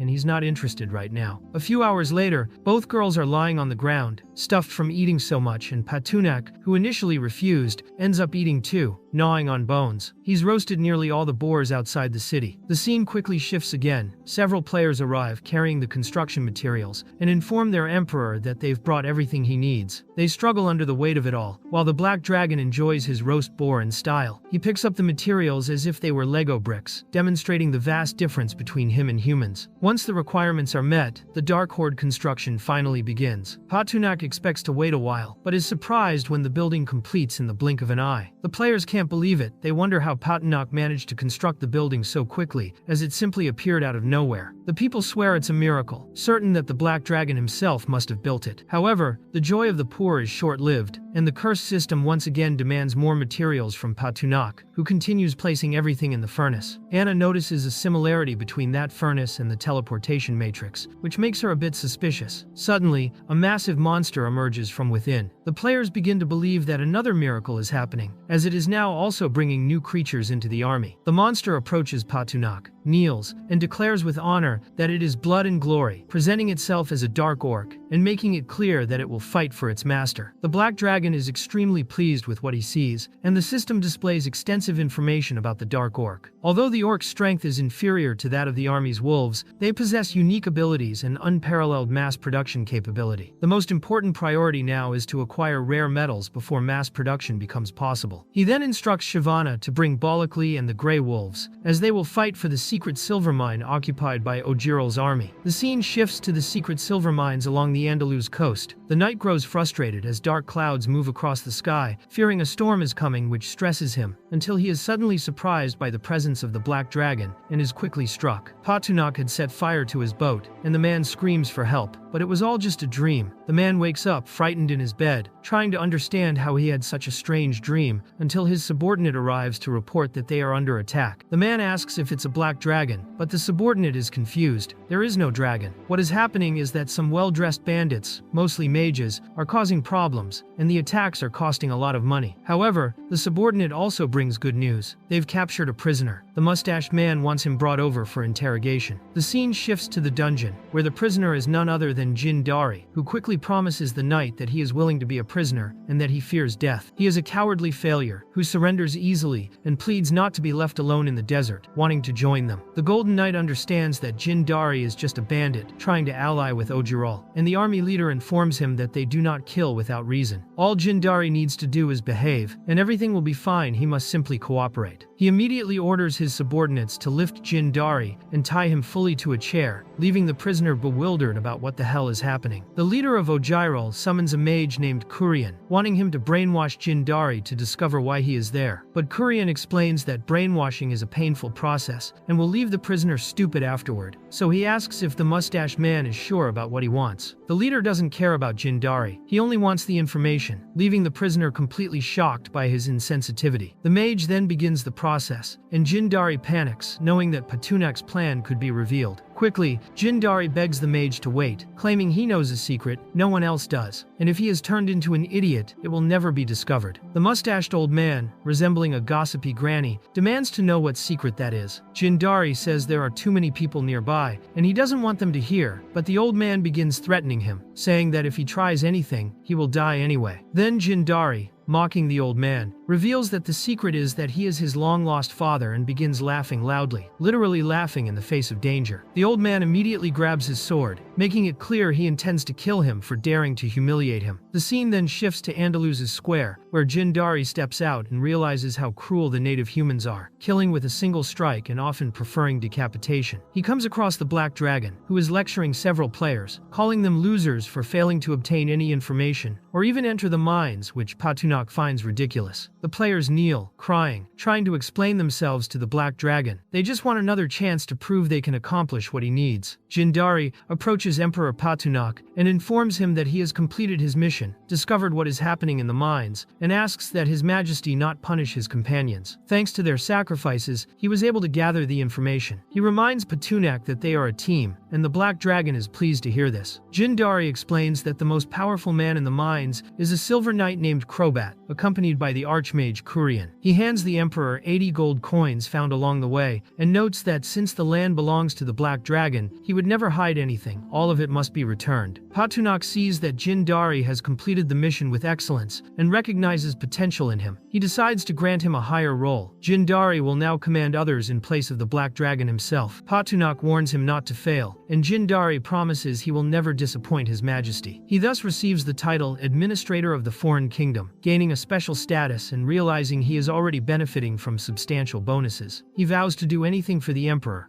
The scene shifts to the secret silver mines along the Andalus coast. Several kobolds and humans are gathered. Shyvana informs them that, by order of the Black Dragon, they must surround the entire area and prevent any Ojyro soldiers from escaping. Anna prepares her fireballs, announcing that it's their turn. The attacks begin. A subordinate warns Crobat that they are under attack. Crobat asks if it's bandits again. The soldier replies, no, it's the black dragon. Crobat's nightmare has come true. He rushes outside and cannot believe what he sees. A true adult black dragon hovers over the mine. He does not understand why a dragon would attack a small mine. It makes no sense. One of the soldiers urges retreat, as there is no chance of victory. Crobat trembles but refuses to drop his sword. Even after all these years, he is still a knight. His loyalty is etched into his soul. His mission is to protect the mine and ensure a silver supply for the Empire. He cannot abandon it. But then he sees one of his subordinates burned before his eyes. Everything changes. The scene cuts outside the mine. Crobat rides with the other soldiers. They ask him to slow down as their horses cannot keep pace. They quickly set up a camp, deciding to stay the night and build a boat in the morning to return to Ojyro. Another option would be to wait for Ray's monthly cargo of ores. Crobat asks when it will arrive and is shocked to hear it will take a week. He doesn't understand the delay, but still orders them to wait until dawn. They cannot light fires to avoid detection. The soldier informs him they will take turns, keeping watch and evacuate at the first sign of danger. Suddenly, they hear a noise. One soldier asks who is there. It is Olaid, accompanied by kobolds. Olaid explains he is not there to interfere. Crobat comments that His Majesty has a special dungeon reserved for him, warm, comfortable, with 2 meals a day. He points his sword at Olaid and asks if he is a man of Carlisle, seeing him with the kobolds. Displaying his power, Crobat declares that inviting a friend does not mean letting him sleep in the dungeon. He does not want Olaid's presence there. He calls the guards to deal with him, warning that Olaid will feel the power of the Golden Guard Knight. However, Olaid proves to be a coward. While the guards fight Olaid, Crobat mounts his horse and flees. Suddenly, the horse stops, and Crobat does not understand why. Olaid holds the animal by the tail and effortlessly tosses it into the air. The horse flies as if it weighed as little as a golf ball, carrying Crobat along. Olaid then strikes Crobat with his axe. The scene abruptly shifts to the mine, where the black dragon is with Anna. The elf girl had no idea Patunak would capture the mine so quickly. Suddenly, people with chains on their feet begin to emerge. Anna thinks they are undead, but Patunak wants to know who they are. Everyone is shocked to see the great dragon and quickly kneels, begging for mercy. They explain that they are villagers from Andalus, captured by the people of Ojyro and forced to work as slaves. In the mine, the king wanted to understand how Ojyro could commit such cruelty. He couldn't comprehend why civilians of the empire were being pursued. Patunak thought that if the king left those people behind, he would end up losing a lot. The king grew irritated at the dragon's words. Suddenly, he drew his sword and cut himself. He wanted to shed his own blood, to show that he begged Patunak to guide Andalus and help make it stronger. He wanted to build an empire that would not be oppressed by any kind of power. Patunak told the king he would do as he wished. After all, that was already his plan. Everything would be easier this way. The scene shifts to the capital of Andalus, where the ceremony is taking place. The people were grateful that the Black Dragon had driven out the invaders. Now, they could return to living in peace. The bell tolled and the songs began. The coronation ceremony started. Anna appeared with a crown and placed it on the Black Dragon's head. Selena also handed the golden sword to Patunak. He found the sword a bit small. Anna smiled, remembering that it fit perfectly when he was in human form. If a sword were made to fit his current size, it would consume the entire empire with its space alone. Patunak acknowledged that she was right. From that moment on, the sacred empire of the Black Dragon was officially established. Patunak decreed that all demons and humans belonging to the Black Dragon's army would coexist as equal citizens. This would be his most important decree. Anyone causing trouble, whether demon or human, would be punished severely. He hoped that everyone would take his words seriously. The people wished long life to the Black Dragon. The scene shifts to the ballroom that same night. People danced while Patunak observed beside the elf girl. Anna looked at him with curiosity. Patunak asked if she wanted to dance. Anna revealed that she did, and began making a few steps, stepping lightly onto his paw. People watched the scene and thought the two looked incredibly beautiful together. Then Anna asked Patunak what he thought. Naturally, the silly dragon thought everything was beautiful. The elf girl then wanted to know if she could request her reward. The Black Dragon allowed it. She asked him to use the transformation potion he had used last time. He felt a bit awkward. The potion was difficult to make. Anna wondered if he could make it again. He hesitated but couldn't resist, and decided to fulfill her request. He called the system and left all the responsibility to it. He said that if the system didn't fulfill its promise to Anna, he didn't know what he could do, as he didn't want to disappoint her. As always, the system demanded a high price, 50,000 points just to update the store. Patunak sighed but accepted. The transformation potion was there but cost 80,000. It was an expensive price, but Patunak was a fool who only wanted to please the elf. He bought it without complaint and showed it to her. Anna was happy and thanked him, suggesting it might be better to use it after the party. Suddenly, a subordinate appeared and informed the emperor that, according to the banquet protocol, the subjects should present gifts to the empress and his majesty. Anna replied that a symbolic gesture was enough. His majesty would review everything carefully. She thanked everyone and tried to dismiss the messenger, saying that his majesty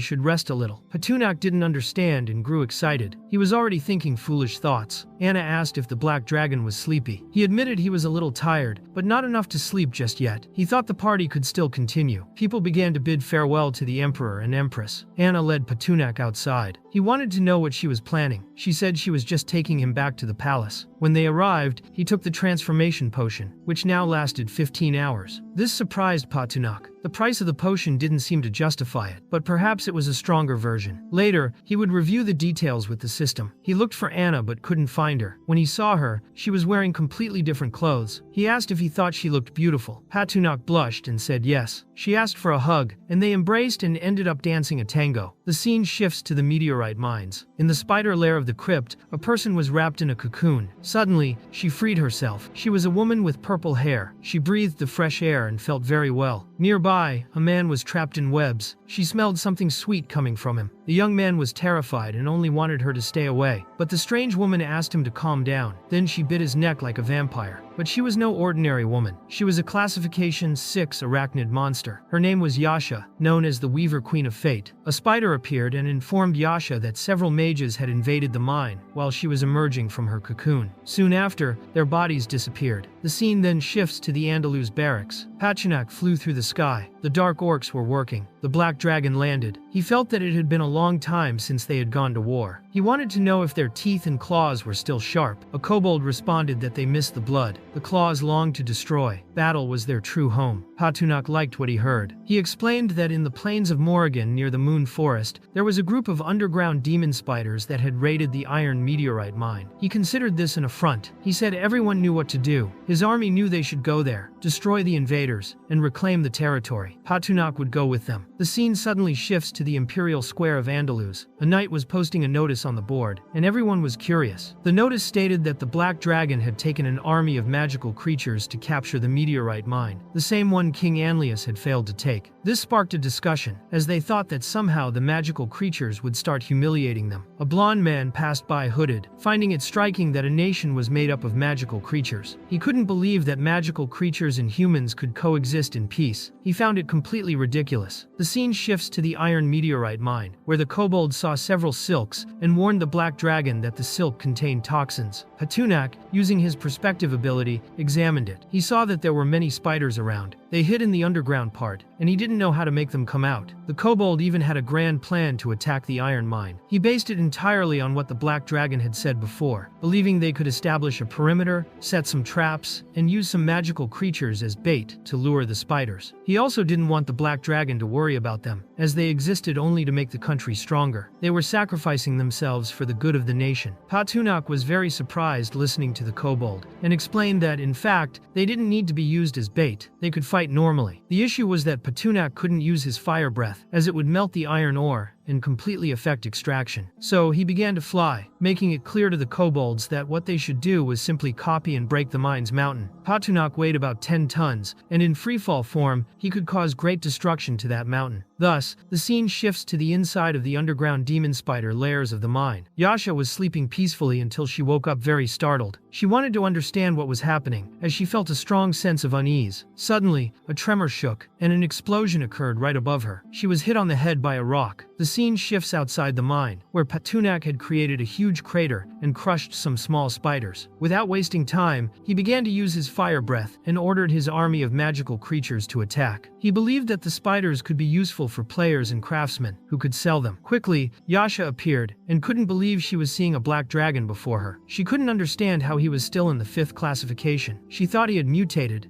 and if he were really a mutant, it meant he was in the Sixth Order. She then called Patunak, declaring that they had no feud and she didn't understand why he was using his army of magical creatures to attack her mine. Yet, she was giving him a chance to spare himself if he simply left immediately. Patunak didn't fully understand what she meant when she said the mine was hers, and declared that the land he was standing on at that moment was his own. He made it clear that the mine was his, and gave her a minute to leave and carry all her spiders away. Yasha was furious, thinking he was nothing but arrogant and petty. The Black Dragon didn't care about her insulting him in every way, and she declared war against him, warning that he would pay for being extremely stupid, as the Dark Territory was not a place for a low-ranking dragon like him. Patunak immediately noticed how she referred to that territory, and found it extremely familiar. Yasha wanted him to demonstrate the power of his death ray, and the Black Dragon thought it was nothing. Meanwhile, Yasha thought he was very stupid, as she was using 6th level dark magic while he was 5th level. She hoped that her ability would pass through him completely, but he resisted effortlessly, and she couldn't believe it. Patunak declared that, in front of absolute power, any resistance was completely useless. Thus, he attacked Yasha. The attack was so strong that it completely obliterated the Spider-Woman. The Black Dragon couldn't believe she was just that, as he thought she would give him much more trouble. Then he decided to give her some of his dragon blood, as turning the enemy into a loyal subordinate and having them work for him for dozens or thousands of years was far more profitable than simply killing her. Quickly, Yasha was completely renewed and quite surprised. She couldn't believe she was under a dragon blood contract. That was how she had healed her wounds. Without wasting time, the Black Dragon ordered her to call all her spiders and make them stop attacking. Yasha declared that she was at His Highness's service and commanded all the little spiders to cease their attack. All the little spiders obeyed. Patunak wanted to know about the Weaver Queen of Fate. Yasha explained that she came from the Shadowlands, where she served under the command of the Night Queen, Lascaux. This region, an underworld compared to the surface of the material plane, was inhabited by deformed beings who hated the light. In the first year of the calendar, the Dark Elves entered the shadows, and 1500 years ago, Lascaux was targeted by a conspiracy led by Alice, the Queen of the Forest Spirits. Gravely wounded, Lascaux fled with a group of elves to the underworld, where they were welcomed by Rosie, the Queen of Spiders, and became known as the Zor Elves. The Black Dragon was aware of the conflict with the underground dwarves and the Zor Elves, but it had been ongoing for a long period, and perhaps they wouldn't pay attention to that meteorite mine. However, Yasha explained to Patunak that she had sensed the Black Dragon's arrival 3 days ago, and had sent a group of demonic spiders to seek help from the Zor Elves. Reinforcements were supposed to be on their way, and at that moment, the Black Dragon declared that he would crush her to death, leaving Yasha very frightened. Patunak also thought that the arrival of the Dark Elf reinforcements could be a major problem, but if they didn't know about the Spider Queen's betrayal, it could be quite beneficial. However, he had no idea of the abilities the Dark Elves might have. He wanted to know how long it would take for the elves to reach their location. Yasha explained that beneath the meteorite mine, there was a dark fissure connecting to the Shadow Territory. She also stated that the Dark Elves were exceptional climbers and, if they left today, they would arrive the next day. But, fearful and trembling as she had to say this, Yasha believed it was most likely that the Dark Greta was already sealed there. The explosion caused by Patunak had been intense, and the terrain below the meteorite mine had completely changed. It was then that the Black Dragon realized the arrival of reinforcements had become a mystery. He couldn't stay there indefinitely, but he also didn't want to give up the mine. He believed that the elf reinforcements would certainly suspect that the fissure was blocked when they arrived. Patunak instructed Yasha that when the reinforcements arrived, she should say that the iron mine had been attacked, and that both the spiders and the human army had been defeated. At that moment, the Zor Elves would likely be furious and demand information. She should make the Zor Elves go searching for him. Yasha did not understand why His Majesty wanted the Zor Elves to attack her city. But it wasn't exactly that, and Patunak decided to take a look at the system. The update had brought cheap items with good effects. He ended up buying a powerful aphrodisiac potion and gave it to the Spider-Woman. Yasha immediately felt strange and wanted to know what it was, as she felt a sensation she couldn't suppress. Patunak was surprised to see that the potion was so powerful just by looking at it. He warned that it would be better to involve the elves in something first, and that it would be ideal to dilute the potion a little, so the concentration wouldn't be too strong and negatively affect the elves. Yasha quickly wrapped the potion in her cocoon. She thought Her Majesty was a little confused about one thing, and the Black Dragon was ready to listen. Yasha didn't understand why they would let the elves survive, as after all, they were enemies. She thought they could use the potion and the trust the Zor Elves had in her to defeat them all. Patunak saw that the Spider-Woman didn't understand. He explained that exploiting the workforce was the most fundamental human right of capital. Alive Dark Elves would give more value to his empire. Dead ones would just be dirty, stinking corpses. Yasha really didn't share Patunak's perspective, but the Black Dragon thought she didn't need to understand much. She just needed to do what he wanted. He declared that she was part of it, and over time, she would come to understand. Now he ordered her inhabitants, who lived in the depths, the infamous spiders, to find the meteoric iron ore that was scattered everywhere. Since everything was exposed, except what had yet to be extracted, he would take it all back to his empire. Yasha simply confirmed His Majesty's order. Suddenly, the scene shifted to the shadowy region called the Great Greta of Sephuman. The head of the Hunters' Legion, Morella, was riding a creature known as the Dark Leopard when an elf informed her that the path was blocked. Morella wanted to know the situation, but the other elf had already given orders to the goblins to clear the way. Despite being skilled with gunpowder, the goblins often made mistakes, and opening the path could take time. Morella approached the blockage. She saw that the rock had been crushed with brute force only an ancient Carabear could exert. She wondered if the queen had sent them to hunt. She wanted to know how long the goblins would take to finish the job. The goblins, visibly worried, explained to Morella that it would take 3 days to clear the path, as the area was completely blocked. The rock formations were strangely compressed together, making opening the path very difficult. Morella thought the goblins should speed up the process as much as possible, because if she didn't see the path clear in 3 days, she swore they would become food for her dark leopard. This frightened the goblins, and they promised to do their utmost to complete the task. The scene suddenly shifted to Patunak, who was giving orders to the spiders to carry all the ore. He threatened the spiders, saying that if they didn't do the job correctly, they would end up as good protein. Patunak had brought 2,000 spiders from the crypt. It was perfect for the job, and he thought they would be very profitable, as they ate far less than a horse. If it weren't for the fact that most of the deep spiders under the command of the Weaver Queen were nearly extinct, he would have needed at least double the number of spiders he currently had. Meanwhile, a group of wolves noticed all the activity. Pike, one of the ice wolves, ordered everyone to stay hidden at all times. He observed that the Black Dragon, now an emperor, was taking control of the meteoric iron. He thought dragon blood and rare mines would make his leader very happy. The scene shifted to the Ojyro Empire, where the king had a few people around him and wanted to know what King Anlius was up to. The king of Ojyro, named Hoffman, lost his patience, grabbing his sword, thinking the people in front of him were a bunch of losers. He was very angry that the men sent hadn't found Freya, and now the mine off Anlius's coast had been lost. He didn't want a handful of failures by his side. As he was about to strike down those people with his sword, a female knight blocked the attack. The knight's name was Cray. The king wanted her out of the way, but Cray wanted His Majesty to know that the loss of the mining area was due to the negligence of the local defending forces. She explained that the ministers had only coordinated the transportation of the mines centrally, and that killing those people for that reason would achieve nothing. Hoffman didn't understand where she was going with this, and didn't care whether the people would be fine or not. He noticed Cray was getting stronger, like a true sword saint of Ojyro, and wondered if one day he would have to test the edge of her blade. Quickly, the knight knelt before her king, declaring she had crossed the line. Despite the great princess being missing and the rare mine lost, she declared she was willing to personally go to Andalus to investigate the situation. If Hoffman allowed it, she planned to assassinate the monarch of Andalus and bring the princess back. If unexpected complications arose, she trusted she could withdraw safely. She wanted to know from His Majesty what steps should be taken next. King Hoffman shared Cray's thoughts, but didn't think it was a good idea for a swordswoman to enter unknown territory. He explained that King Anlius did not know of her existence, so he granted her the status of a duke's daughter to travel to Andalus. This would help conceal her power and go unnoticed. It would also allow her easier access to the palace. Obviously, the knight agreed completely. King Hoffman declared that she would go there to bring back his daughter and the head of King Anlius. The scene shifted to the city of Andalus, where a soldier informed the people that His Majesty was returning triumphantly, and that everyone should make way. The Black Dragon felt very satisfied seeing people venerate him as he rode effortlessly over the poor spiders, who could barely bear his weight. He was even surprised that reinforcements had already arrived. In the end, he realized that exploiting the workforce fairly could generate even greater profits, turning him into a sudden Elon Musk. Looking at the system, he began to think that the Supreme Will was very efficient, and even believed the system should learn from it, understanding what it means to be fair and efficient. Suddenly, Patunak came across a palace and was shocked, for it was the same one he had devoured earlier. During the time he had been away, some parts had already been rebuilt. Now it was 10 times larger than the old palace, and obviously much better that way. He ordered the spiders carrying him to head to the palace. Observing the sight, Patunak thought things were indeed looking good. He saw an empty space and believed he could place a statue of a black dragon there, with its head held high, showcasing the full grandeur of His Majesty to the people, for he was a very proud dragon. He reached an area with a pool, and became excited, wanting to make a statue of Anna, showing how much he adored her. While observing the entire construction, he noticed a girl cleaning on the other side. She immediately realized that the black dragon was nearby, was completely shocked to see that he was a monster, and ended up falling. During the fall, she screamed for help, and Petunak quickly caught her in midair. He asked her to be more careful, and the maid, dazzled, thanked him for saving her. Petunak made it clear that the fact she was alive and generating more value was already his greatest reward. The maid was grateful, unable to believe that even after giving up her career as a craftswoman, something she considered the lowest possible, His Majesty had recognized her true worth. Now she was willing to work every night to finish the sculptures on the support pillar. Petunak liked that, but reminded her she should balance herself well during work to avoid accidents, and also needed to rest, as working more than 15 hours a day would affect her health. Soon after, he left, while two men observed from a distance. The hooded man, seen earlier, was named Daraban, and the other was Kim Dale. He looked in the direction the black dragon was heading, and commented that he wasn't as ruthless as Daraban had imagined. But Daraban believed it was all just an appearance. He couldn't believe that a creature capable of replacing the original river could be a good person. Kim Dale, however, didn't care whether the black dragon was good or bad. For him, what mattered was that Petunak might be the only one capable of saving Aya. He believed that the hatred for magical creatures was only Daraban's and had nothing to do with him. He just wanted Aya to survive. Daraban thought that, if things continued this way, the young man would end up dead. Suddenly, Kim Dale called the black dragon. Petunak immediately warned him that if it wasn't important, he would be punished for his behavior. The man quickly knelt, trembling, and explained that he was there to ask for help and would pay any price. Petunak wanted to know what it was about, but made it clear he did not get involved with family vengeance, kidnapped fiancés, or broken engagements. The man briefly explained that one of his companions suffered from a serious illness and needed treatment. He only wanted the black dragon to take a look and was willing to do anything. Petunak replied that there was a health center in the kingdom and that he could take his companion there. But Kim Dale clarified that he had already done so, and the priest said she had a kind of red plague and nothing could be done. Petunak was surprised to hear that. More than 800 years had passed since the dragons appeared and influenced human dynasties and other beings. Back then, kings were puppets in the dragon's claws, and the five-colored dragons manipulated the royal family. However, humans did not accept being dragon toys. Some kings made a difference,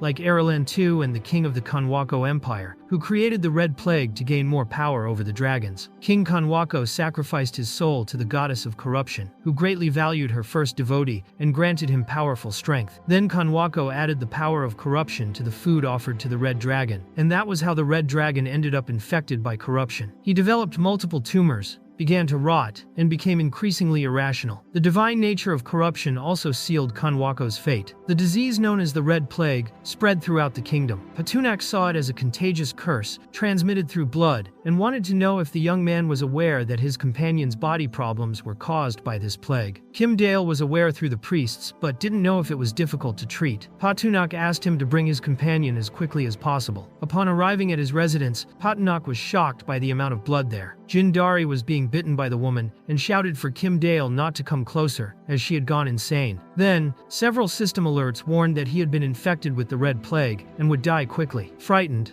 not expecting it to be so contagious, he realized he had little time left and bought a health potion for 5,000 system points. He suffered from the cost but avoided a tragic death. Kim Dale was shocked by how much blood a human could lose, while Jindari accused him of being even more suspicious than Aya herself, thinking he was a spy. Kim Dale immediately left to meet with Petunak. He thought that by going to His Majesty to report the demon spies in the city, he would not only eliminate the enemies but also ensure Aya's treatment. Upon meeting the Black Dragon, he reported having found a demon spy, someone with so much blood it seemed like an endless source. Petunak had no idea what a demon spy was. The scene shifted to him going with Anna to the place where Jindari was. The poor Jindari was being bitten as if he were barbecue meat. Anna saw that the girl had become corrupted. Petunak wanted to know if Anna could purify the girl's negative state. Although not very confident, she decided to try. She quickly cast an advanced purification spell, producing the silhouette of a unicorn that invaded the girl's body. She began screaming, and Anna explained that the cleansing process was underway. The purification was so powerful that it made the person feel as if they were being roasted in the sundae. In the end, Petunak felt some pity for Kim Dale. The girl, who screamed non-stop, finally seemed to return to normal. Without wasting time, Anna cast a healing spell on her. Sometime later, the girl was lying on the ground,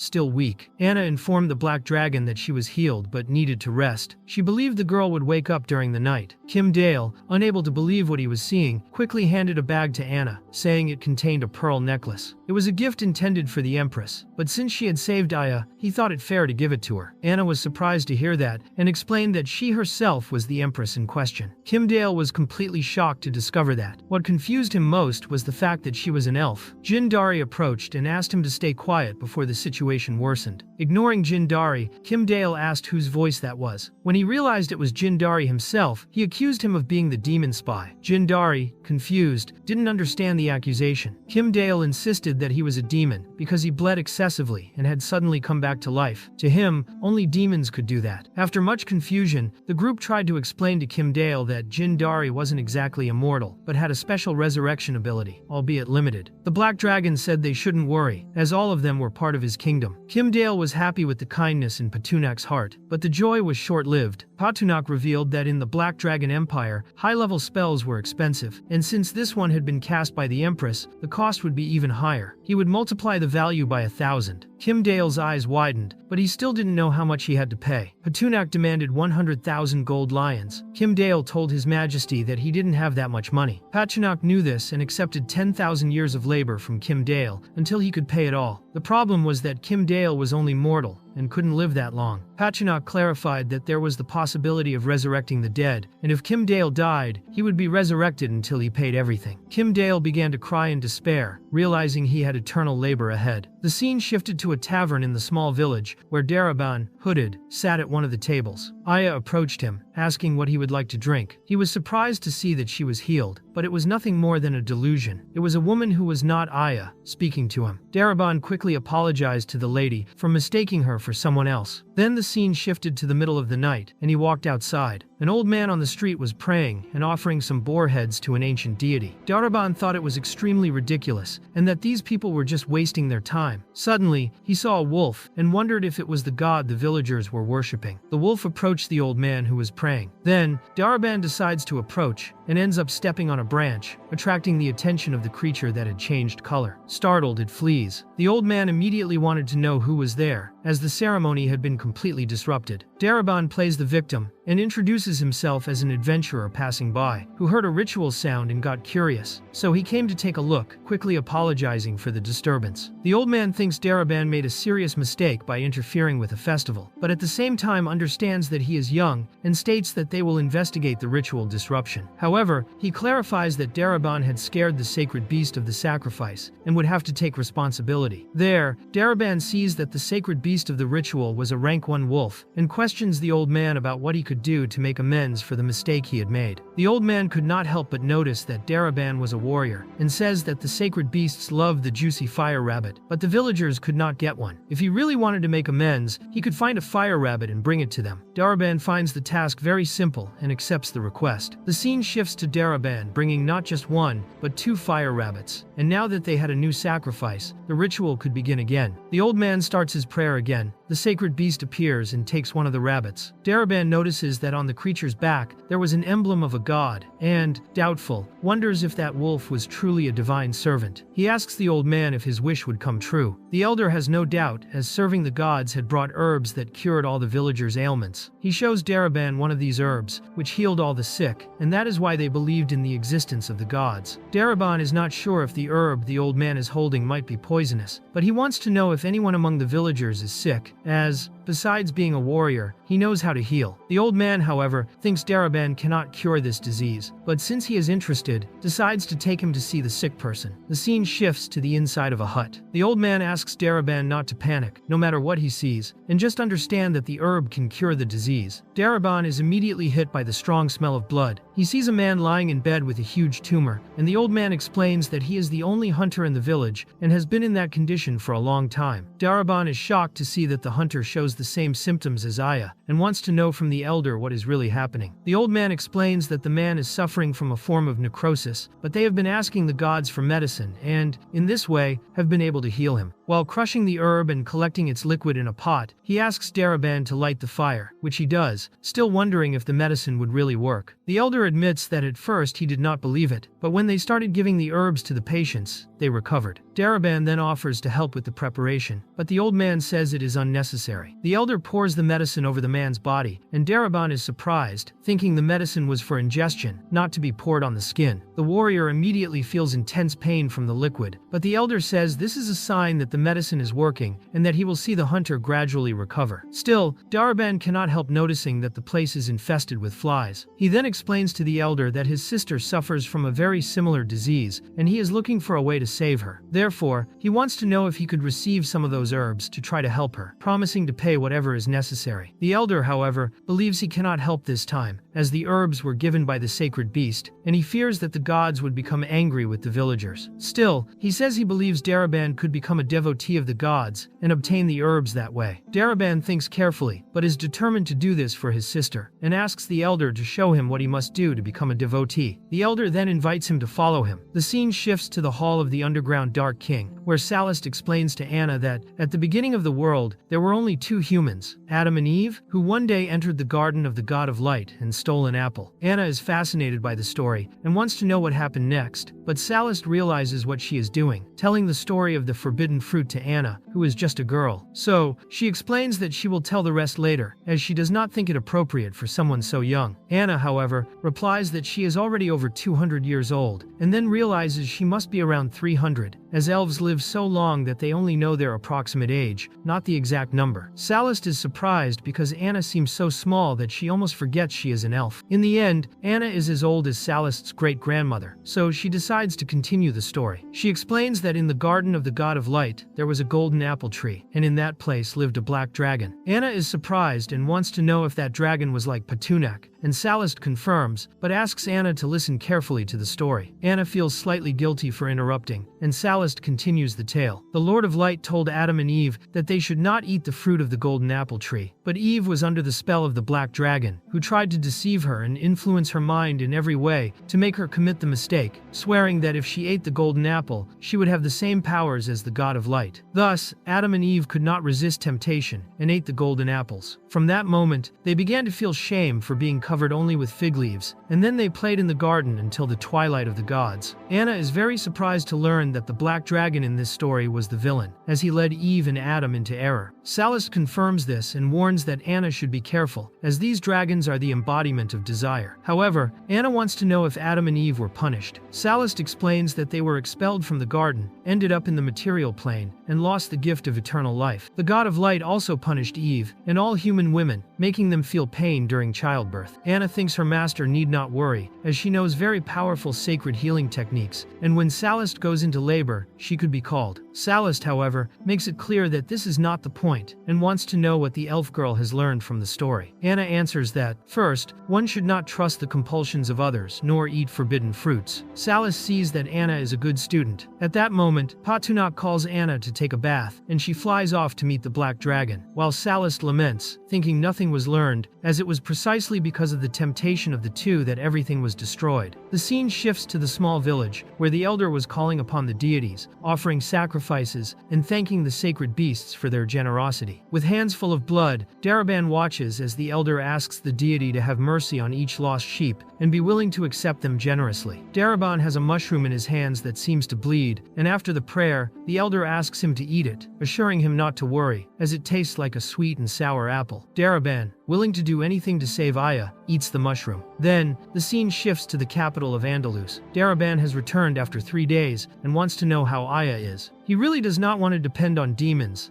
the Black Dragon, or the Queen, to find a cure for her, and will only do so if absolutely necessary. The scene then shifts to Kim Dale's cabin. Aya is anxious, wanting to know when Daraban will return. Kim Dale thinks she should not worry, as, according to the Black Dragon, her disease can no longer be cured by normal means, and Daraban will only not return if he is trying to find a definitive solution. Aya hopes Kim Dale is right, but at the same time, he is crying, as he knows that if she is not cured, he will be completely ruined and will have to work for about 10,000 years to repay the Black Dragon. He does not think it is all bad, Patunak was conscious and gave them a place to live. Then, the scene shifts outside, where Aya wants to know if they are really in the right place. Kim Dale opens the map to check, where the paper shows walls surrounded by the mud houses of common people, facing the path leading to the palace. Kim Dale sees that nothing is wrong, but the plans also show a small, clean, well-kept wooden cabin, which is not a collapsed foundation as he had thought. He remembers the Black Dragon's calculations, which estimated that he should work for over 12,000 days, promising even to provide a place for him to stay during that time. Aya then sees a sign and tells Kim Dale, who is very surprised by what he reads. The sign says it was created with heart and hands. At that moment, he realizes that they themselves should build the house. Aya finds other instructions written on the back, stating that according to imperial law, all houses in the city must be built according to specifications and cannot be self-built, requiring a visit to the ministry to hire a proper builder. Kim Dale is completely shocked to discover that he would have to spend 10 silver coins per day. He is outraged, thinking it would have been better if they had simply robbed him. Aya wants to know what they should do, but Kim Dale has no idea. He only indicates where they could go to look for work and earn money to build the house. In the meantime, they encounter several people, and the scene cuts to Daraban, who is killing some men and demanding to know where they have hidden Aya. He had blood in his eyes and was killing as if it were something simple. Aya quickly appears and asks him to stop. Seeing her unharmed, Daraban wants to know if her disease had been cured. This surprises him so much that he drops his sword. He expresses that he had found a cure for her, and even brought the necessary herbs. His body was covered in blood, and he had a smile on his face, in a psychotic way. Even though it was no longer necessary, he still felt happy. Aya then explains that Kim Dale had gone to the Emperor to request the cure, and because of that, the soldiers end up capturing Daraban. She tells the soldiers that they were willing to accept any treatment or punishment, but begs them not to execute Daraban, as he was only concerned about her and they were in this together. The soldiers truly feel pity for the girl, but explain that they are only following the rules. Daraban quickly frees himself from the soldiers as if it were nothing. Aya becomes worried and asks him not to resist, as things could get worse for him. She promises to bring him food every day. Trembling, Daraban explains that he cannot help it. Kim Dale informs Aya that something is happening with Daraban, as his symptoms are very similar to the Red Plague. The difference is that, while Aya was very weak, Daraban's aura is extremely strong. Daraban explains that he had received a blessing from the gods and needed to preach in their name. He leaps high to a better vantage point, believing that the infinite power of faith is delightful in the material plane. Now, considering himself the Scarlet King, he decides to start his journey again along the road, beginning with this small country, thinking it is the moment to extend the grace of the gods. He believes himself to be a god. Certainly, something has changed. Patunak arrives with Anna, wanting to know if he had already finished his little show, but Daraban asks if Patunak is there to give him something. Completely corrupted, seeing Anna, he thinks it would be wonderful to corrupt a creature like her, while the Black Dragon wonders if Daraban is interested in contaminating him. Daraban goes mad, believing that the power of the Black Dragon could elevate him to another level, and wants Patunak to lend his body so they could become supreme masters. In the end, the Black Dragon thinks Daraban has completely lost his mind, so he knocks him down with his claws and asserts that he is the emperor of this place, while the other is just another. Patunak quickly asks Anna to purify Daraban, and she performs the same process as she did for Aya.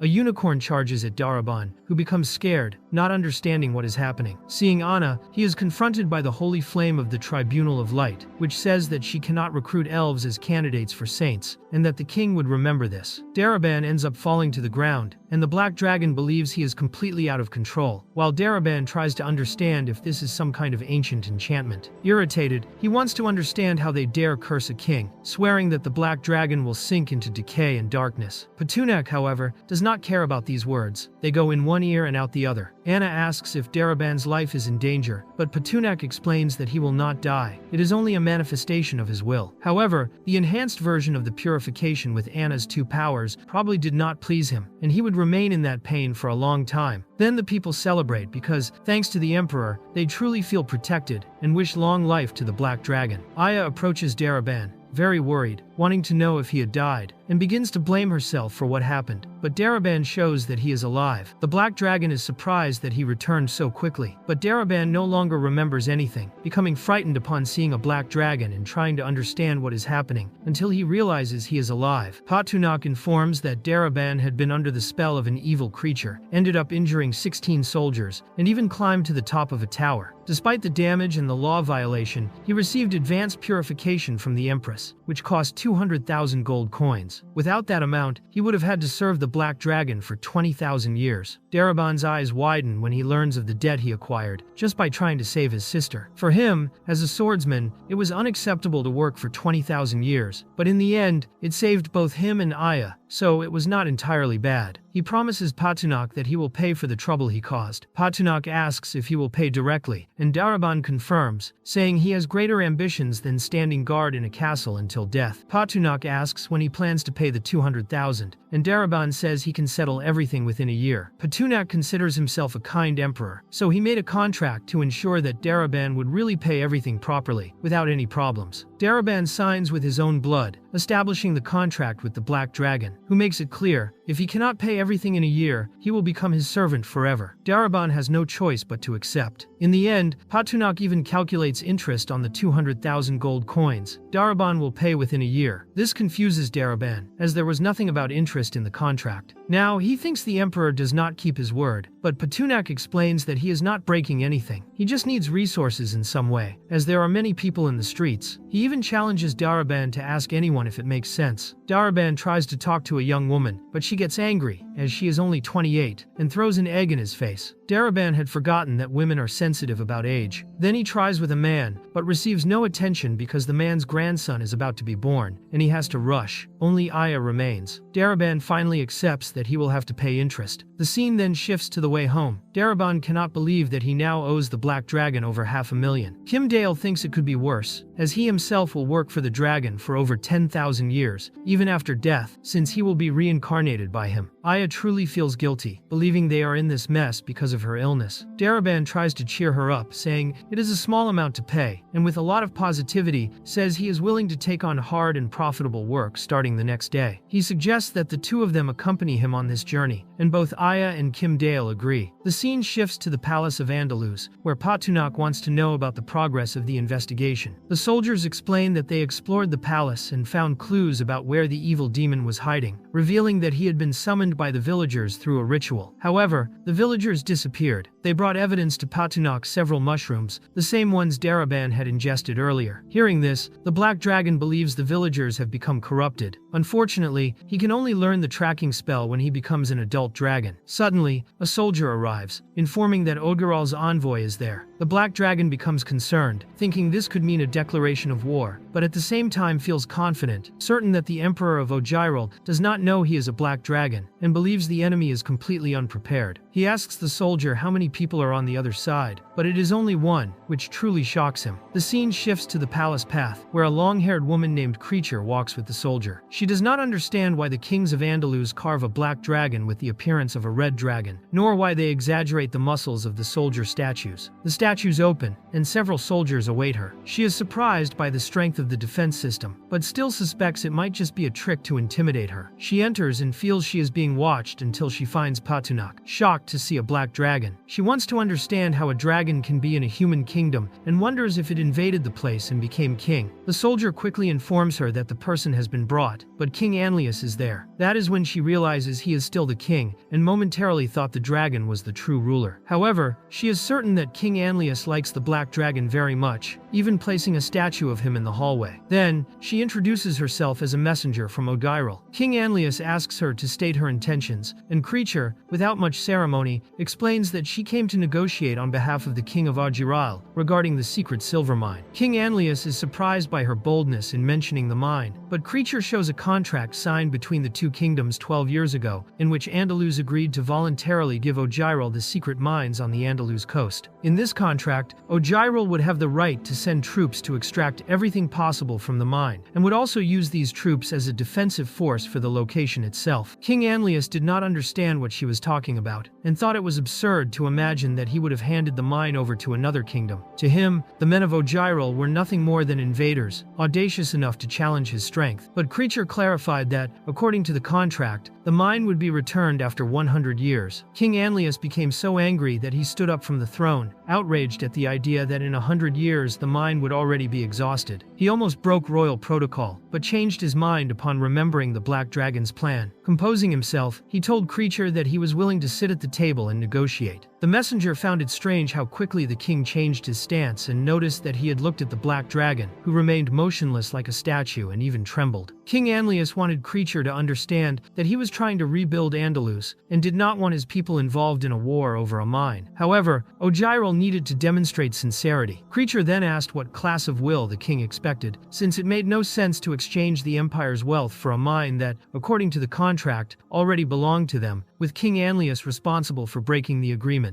The king emphasized that the mine was located within Andalus territory, and that Ojyro was trying to take it by force. Therefore, he believed Ojyro should pay for the mine. Otherwise, they would fight for it until the end. He was willing to make the mine an integral part of the country. Creature realized that the king was hardly willing to give up the site. She responded that Ojyro had always been an indulgent and merciful nation, and that the silver mines were indeed important to the empire. They were willing to give up 20% of production, but the king demanded 30%. He declared that this mine was the last line of defense for the Andalus Empire, and that in the end, they would need to build their own ships with their own materials. They could not simply ignore the existence of the mine. Creature wanted to confirm whether the silver would be enough, but King Anlius reassured her, explaining that they had built a large ship and would send only one per month. This ship would carry the ore, and she could inspect it as much as she wanted. Grateful for the king's generosity, Creature accepted the terms and bid him farewell. In the end, she kept looking at the black dragon, finding it very strange that it was a statue so lifelike. She even felt oppressed. She touched the dragon, feeling the scales cold as the ground. It didn't seem alive, and she was certain it was a statue, again doubting herself for thinking it looked like a living black dragon. Hatunak noticed that Creature was touching it, and immediately thought of the Bible. Suddenly, Selena appeared and scolded Creature, thinking the king of Ojyro had not taught her to touch other people's things. Creature immediately wanted to know who the sorceress was, judging by her behavior. Selena introduced herself as the first guardian sorceress of the Andalus Empire, the most prominent in the entire empire, under the sacred reign of the Dragon King. Hatunak heard this and could not believe what he was hearing. Creature quickly apologized, and Selena understood her side, saying it was very common. Creature explained that the statue seemed so powerful and realistic that she could not help touching it, and she apologized for that. Selena clarified that they had spent a lot of money on that statue, and was certain that Creature's small country had never seen anything so impressive. She thought the Ojyro messenger was already supposed to leave. Creature departed, unaware that King Anlius had used so much precious metal to make a useless dragon sculpture, thinking he knew little beyond wasting money. Suddenly, he began radiating his energy. In the end, it was beneficial for them. His appearance completely changed, revealing himself as Kree. Creature was merely a disguise. Kree believed that one day this country would become part of the sacred sword domain. He mounted his horse, as the next step was to find Princess Freya. Selena warned that everything was already done. Shyvana and Anna were relieved. Patunak's legs were trembling from standing so long. Anna thought Selena had done excellently, but the Black Dragon considered her the main risk of everything going wrong. The king informed His Majesty that everything was done, and as he had already seen, the people of Ojyro had no idea what they were plotting. Their pride would drag them to hell. However, the Black Dragon pierced King Anlius's forehead with his claw, warning the king and Facade that he had nearly ruined everything, and even revealed the true name of King Anlius. Teddy Otto. Otto was terrified and begged for forgiveness, explaining that he had lost his mind for a moment and was trying to show he did not want to oppose His Majesty's plans. He also believed that with their current combat power and magical creatures, they could annihilate the Ojyro Empire without problems. He did not understand why Patunak was acting with such calm and caution, but the Black Dragon did all this because it was very difficult for a great dragon to fly over Ojyro without alerting the entire country. It would be impossible to take the city that way. Any wrong step could draw unnecessary attention. He needed to devise a plan to infiltrate Ojyro undetected. He told Otto that from that moment on, they would send artisans to build a large ship with a compartment big enough to carry 2 of the Black Dragon himself. Pachunak would give King Otto a month to complete this. Otto was worried, as building a huge ship was not so complicated, but the real problem would be moving the ship, not to mention transporting so much secret silver ore. Patunak made it clear that the propulsion system was not Otto's concern, as he would handle it himself. Quickly, the king stood up and informed the Black Dragon that he would carry out the order immediately. In the end, Patunak thought the plan was not foolproof. The entrance to the secret silver mine in the royal city of Ojyro would certainly be subject to strict inspections. Even if they buried themselves under the mine, there was a chance of being discovered, which would be a terrible problem. Seeing a woman woman trapped in a cage, he remembered that the dark dungeons included a princess from the Ojyro Empire. The scene shifted to the Adventurers Guild, where the receptionist welcomed the Black Dragon's Adventurers Guild. Cray was there and wanted to understand why the Black Dragon was so prominent everywhere. She asked the receptionist why things worked that way there. The receptionist explained that the emperor of their country was a black dragon. Completely surprised, Cray reacted, and the receptionist assumed she was an outsider and did not know what was happening in the kingdom. She explained that the Black Dragon Emperor had transformed the entire city, with clean streets, public baths, true organization, and a stable government. She also showed a dragon figure, a figurine anyone could buy at the Royal Bazaar, as a contribution to the city. Cray realized at that moment that King Anlius was ridiculous for calling himself the Black Dragon Emperor. In the end, he had made people worship the dragon itself, which was surreal for her. She explained to the receptionist that she was not interested in Black Dragon figurines. She only wanted to know if there was a mission publication she could undertake. The receptionist wanted to know what kind of mission she sought, as many adventurers were already registered, and usually only difficult tasks remained. Mercenary groups often took those jobs quickly. Cree said she was looking for a certain person and showed a photo of Freya. The receptionist commented that missions to find people were rare, as they were usually dead and not worth the time, but Cray clarified that the reward for Freya was 5,000, dead or alive. The receptionist was shocked by the amount in the bag, her eyes practically popping out. Cray showed her the contents, and the receptionist examined one of the stones, noting its pure texture and firm structure, confirming it was indeed a sapphire. The receptionist thanked Cray for trusting the Black Dragon Adventurers Guild, said they would accept her petition, and asked about the time limit for the search. Cray said she allowed 1 month, but was concerned that if no one found Princess Freya within that period, she would have to return home and organize the funeral. The receptionist said the mission would be published in the tabloids within minutes, but mentioned some important details. She explained that once the search was complete, the guild would charge 5% of the reward as a commission, and expected Cray to understand this. She also asked if the swordswoman was interested in acquiring the VIP member plaque of the Adventurers Guild, an item provided by the Emperor himself. Cray wanted to see where this would lead and asked how to become a member. The receptionist said it was simple. Just deposit 5,000 gold coins into the guild to activate VIP status, which granted faster access to missions and a 3% discount on purchases. Cray found it interesting, but since she was not from there and had no fixed place, preferred to leave it for later. At the same time, she thought the Black Dragon Emperor was clever to have devised such a scheme. The scene then shifted to the royal palace, where Patunak had received a letter and was thinking about a pillow for sleepers, a barbecue for the hungry, and how to handle the situation with the Ojyro princess, an opportunity that had arisen suddenly. He saw the wanted poster of Freya, offering 5,000 in gold, and it reminded Mr. Crab of how much he loved money. He wanted to understand how that woman could be so rich, and was determined to get that amount by any means. His joy was so great that his laughter made the ground tremble. Then the scene shifted to the dark dungeon, where Bolekli was at the feet of the Black Dragon. Emotional upon seeing his master again, he said he had suffered greatly in his absence. Patunak even found the subordinate's words moving, but he didn't seem to miss any of them. Nevertheless, Bolekli showed total dedication in proving that he had suffered as if an eternity had passed. But Patunak really had no patience for such things. He wanted to know from the kobold if any of the prisoners had caused trouble recently. No, they hadn't caused any problems. All they did was eat, sleep, and perform primitive exercises. That was routine, but what caught Patunak's attention was Bolekli mentioning the primitive exercises. He wanted to confirm if it was what he thought he imagined they were doing wrestling-style sparring. The scene changed to Kyle, who wanted to get his hands on Freya. Suddenly, he was shocked as the Black Dragon appeared, and he realized that too much time had passed. Kyle was very angry at Patunak and wanted to know what he was doing there. He warned that his only skill was healing and assumed the dragon was there for that, hoping to get it over quickly. But Patunak made it clear that he wasn't there for, that he only wanted to take Freya. Kyle became furious to learn that Patunak intended to take Freya. He said the dragon had already deprived him of many powers and now was taking away the only fun he had in that prison. But the Black Dragon believed Kyle was mistaken. To him, Princess Freya was nobody's toy. She was his private property, being an Elon Musk-like figure abruptly. He also made it clear that Kyle himself was his property, and no one had the right to have fun in front of him. Even so, Kyle was rational enough to directly state that he would not allow Patunak to take Freya. Quickly, Patunak used his deterioration ability, pierced the young man's body with his finger, and made him fall to the ground. Freya was very frightened at that moment. The Black Dragon implanted a fixed idea in her mind, telling her that her name was Freya, that she was the first princess of the Ojyro Empire, and that while adventuring in Andalus, she had met the Black Dragon,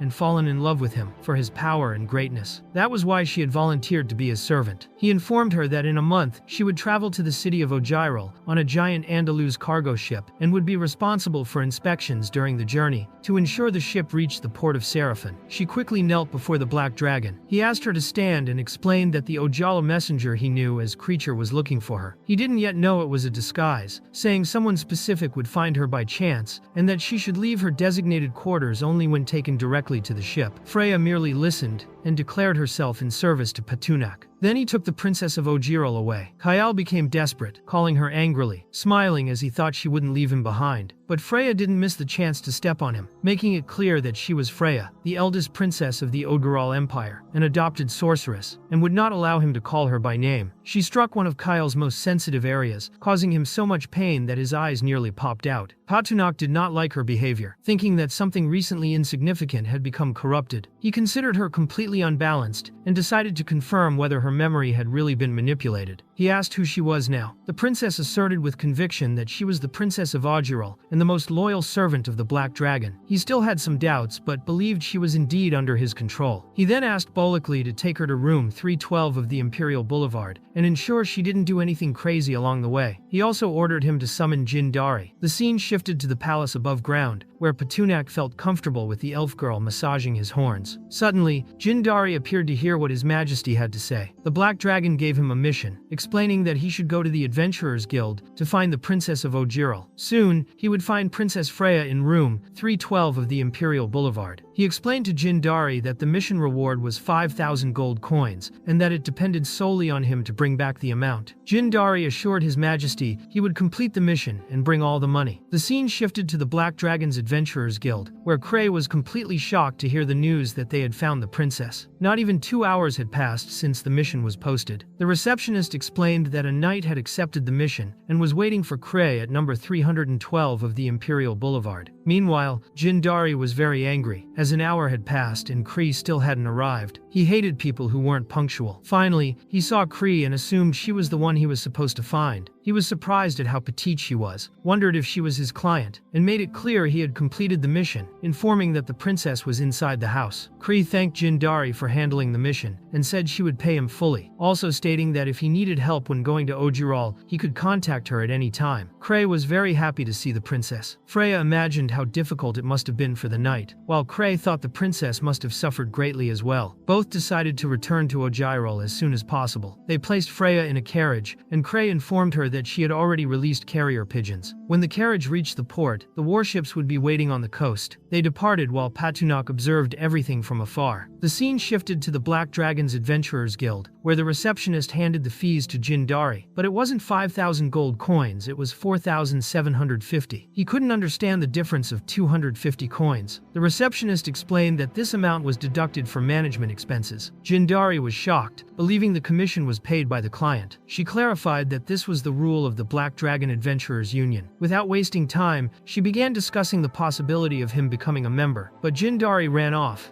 as he was busy. The scene shifted to a man named Pikes, who apologized for not being able to undergo a medical exam and invited the receptionist to his house for it. She spat in his face, saying he wouldn't perform check-ins on her. Pikes was outraged, saying it wasn't just about money. He couldn't handle that girl, who was undercover in the Adventurers Association, nor the fat sheep who had left the association. The scene shifted to Jin Dari looking at the map in the system. Someone was coming after him, and he suspected it was about the money he still had. He couldn't slack off and lose what he had gained. Pikes thought Jin Dari was reckless, as he had no confinement or surveillance, making him an easy target. When Pikes tried to take the next step, he realized Jin Dari had disappeared. He was then surprised by a stealth attack. He managed to block it, but Jin Dari kicked him, saying he wasn't an easy target. Jin Dari assumed Pikes was a wealthy criminal and demanded he hand over everything he had, otherwise he would force him. Pikes quickly confirmed he was a thief and that his life goal was to get money. When he had it, he enjoyed it. When he didn't, he stole. At the moment, he was stealing because he was completely broke. Jin Dari was furious that Pikes had no money and stabbed him in the leg, making him bleed heavily. He began dragging him, believing he could gain a reward sword from the mustached man's head. The scene then shifted to the palace garden. Anna was serving some tea in her cup, drinking with the Black Dragon and Selena, but the cup was so small he simply couldn't enjoy it. He wanted to know if he could participate properly with the girls, as it was unbearable for someone his size. Selena, along with the elf girl, didn't like him complaining at all, but he saw no alternative other than to drink the tea that way. Jindari returned and informed His Majesty that he had completed the mission, bringing pikes with him. Seeing the two girls glare at him, he became slightly frightened. Patunak wanted to know why Jindari was there, and if he had completed the mission. Jindari confirmed he had, and brought a thief to the royal palace as a bonus. He handed over the money he had, and the Black Dragon couldn't understand how Jindari had the audacity to do that, becoming very angry, thinking the young man was trying to rob him. But Jindari revealed he was completely innocent. Crying and kneeling, he explained that he had assumed he would receive 5,000 gold coins, but the damned guild had taken 5% of the reward, which was why he delivered that amount. Patunak realized at that moment that such a thing existed, as he himself had created the rule to deduct 5% as management fees, and in the end, those 5% went into his own pocket. Now he understood the whole situation, and no longer blamed Jindari, who was relieved by the Black Dragon's mercy. He was truly moved and cried a lot. Patunak wanted to know if Jindari thought the 5% fee was inappropriate. Jindari, trying to give an emotionally intelligent response, declared that it was true exploitation, saying that whoever created the rule only cared about making money. At that moment, he fell from his horse figuratively, not realizing that Patunak himself was responsible for the fee. Jindari even dared to say that whoever invented that rule should be dragged through the square and have their head removed. The Black Dragon wanted to make sure that was really what he thought. Jindari, very foolish, confirmed it eagerly, believing His Majesty's expression was calm and that everything had gone well. Suddenly, Patunak threw a sword to Jindari, who didn't understand what the dragon meant. Patunak clarified that he was the one who made the rules and wanted Jindari to come and cut him. After a while, Jindari left, devastated, as he had lost all the coins he had for insulting the Emperor himself. He didn't even want to imagine that he could have lost his wife's money, but he still thought the Black Dragon was very generous, as completing another mission would reward him with gold coins. Meanwhile, in the palace garden, Patunak informed Anna that he had things to do and said goodbye. He headed to the underground palace, feeling almost relieved to have escaped the tea party. He wanted to see what could be improved in the system, and was willing to hear recommendations, and there were no shortage of improvements to be made. Patunak wanted to know how many system points he would have to spend on each upgrade, but the system charged more than 6 digits, which naturally infuriated the Black Dragon. He wished there were a consumer association to report the system for abusive point charges. In the end, he asked the system to initiate the transformation, and, of course, he began to feel intense pain, rolling all over the place. After that, the system showed that repairing the Obsidian Plaza dungeon would cost 10,000 points and asked for his permission. Patunak was furious that everything required points, but in the end, he authorized the repair as there was no alternative. Next, the scene shifted to the Dark King's chamber, where Patunak reviewed the available abilities. His connection with magical creatures had improved, granting him access to shared vision, allowing him to see what his subordinates saw. Additionally, he had acquired mind control, enabling him to consume mental energy to fully possess a magical creature's body. The energy transfer involved his soul, moving into another magical creature's body within the range of his spiritual connection. Now he possessed nuclear breath, an extremely destructive attack that required great caution. He also acquired an ability called Sticky Burn, which made his fire breath adhere more to enemies. Additionally, the radiation from his breath generated radiant energy, causing secondary damage to any living being and everything around. His breath could now reach 6,000 degrees Celsius, and he had to be very careful. However, he didn't like the limitations imposed by nuclear breath, as it meant he could no longer breathe fire joyfully all the time. Then he realized his chair was melting, and asked the system what the hell was happening. The system explained that it was a result of his body's natural nuclear emissions, which caused the ambient temperature to rise exponentially. The system's advice was to switch to armor that could better handle radiation, otherwise he would end up killing everyone around him just by being present. Patunak obviously didn't like having to change again just to adapt and coexist with others, but he decided to make the change. However, it wasn't very beneficial, as his mobility was greatly reduced. The system then recommended spending 10,000 points to strengthen his muscle cells and increase his movement capacity. In the end, instead of helping, the system made everything even more complicated than it should have been. He hated the fact that he had killed so many players just for the system to empty his pockets at once. He realized he couldn't move properly, which was already a problem for eating and sleeping, so he thought it better to transform again, enduring another moment of intense pain. The kobolds heard the screams and became became worried about the commotion. The scene shifted to the grand hall of the Black Dragon, where the poor creature was practically foaming on the ground from so much pain. The system tried to speak to Patunak again, who was already expecting the worst. The system warned that although he now had radioactive breath, his mouth had not yet evolved enough to withstand it properly. Seeing that, Patunak believed his mouth could explode if he tried to use the new breath. The system even had the audacity to present this as an advantage. Exhausted, Patunak made it clear that it would be better if the system warned him of the disadvantages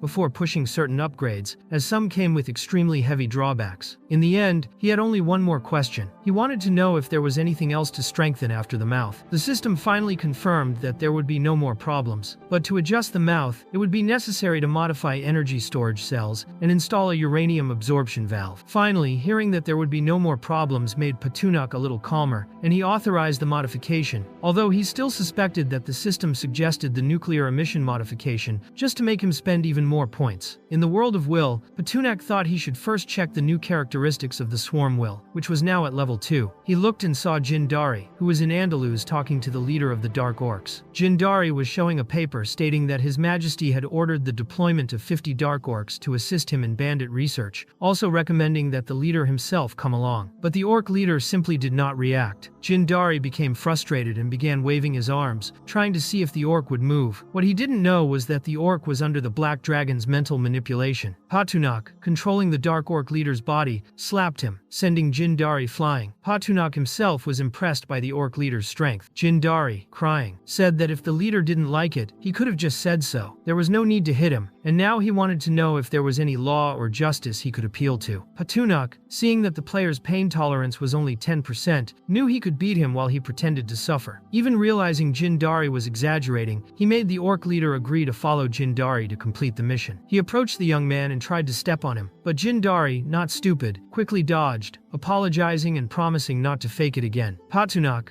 still in the Orc's body, took the paper from his hand, while Jindari explained that His Majesty had appointed him responsible for the mission. The Orc leader asked if the human had a problem with that, but Jindari didn't dare to oppose him. Even so, he was furious, and, when returning from the mission, planned to complain to the Emperor about the Orc. The leader ordered Jindari to take the pots and pans, as he would be responsible for the group's food. The young man didn't like being the cook at all, and again, the Orc asked if there was a problem with that, pointing the axe at him. Jindari once more stepped back, realizing that maintaining a good relationship with the much stronger creature was essential. They departed, with Jindari carrying a backpack full of kitchen utensils, irritated, thinking the Dark Orc leader was arrogant and would try to sabotage him at the end of the mission. The scene shifted outside the city, where several orcs marched behind the leader. Patunak, still controlling the leader's body, couldn't help but notice how extremely flexible the body was. He even tested a few axe swings, and Jindari, seeing this, thought the orc had suddenly gone insane. He also noticed that it seemed like the behavior of a traveler who had just gained their own body. Patunak confirmed that the orc's body had impressive muscle strength, but wanted to know how long they would keep walking. Jindari, a bit awkward, explained they were going to the city of White Bones, which would take 3 days on foot. This surprised Patunak, who decided to use the dragon language in that body, finding it remarkable. Although he could pronounce the words, he noticed that the vocal cords of that species were different, and the tones of the language came out distorted. Still, he insisted on speaking in the dragon tongue. Suddenly, the ground began to shake. Jindari was terrified, and immediately after, giant spiders appeared. The orc leader instructed everyone to mount. Jindari trembled with fear just watching. Patunak,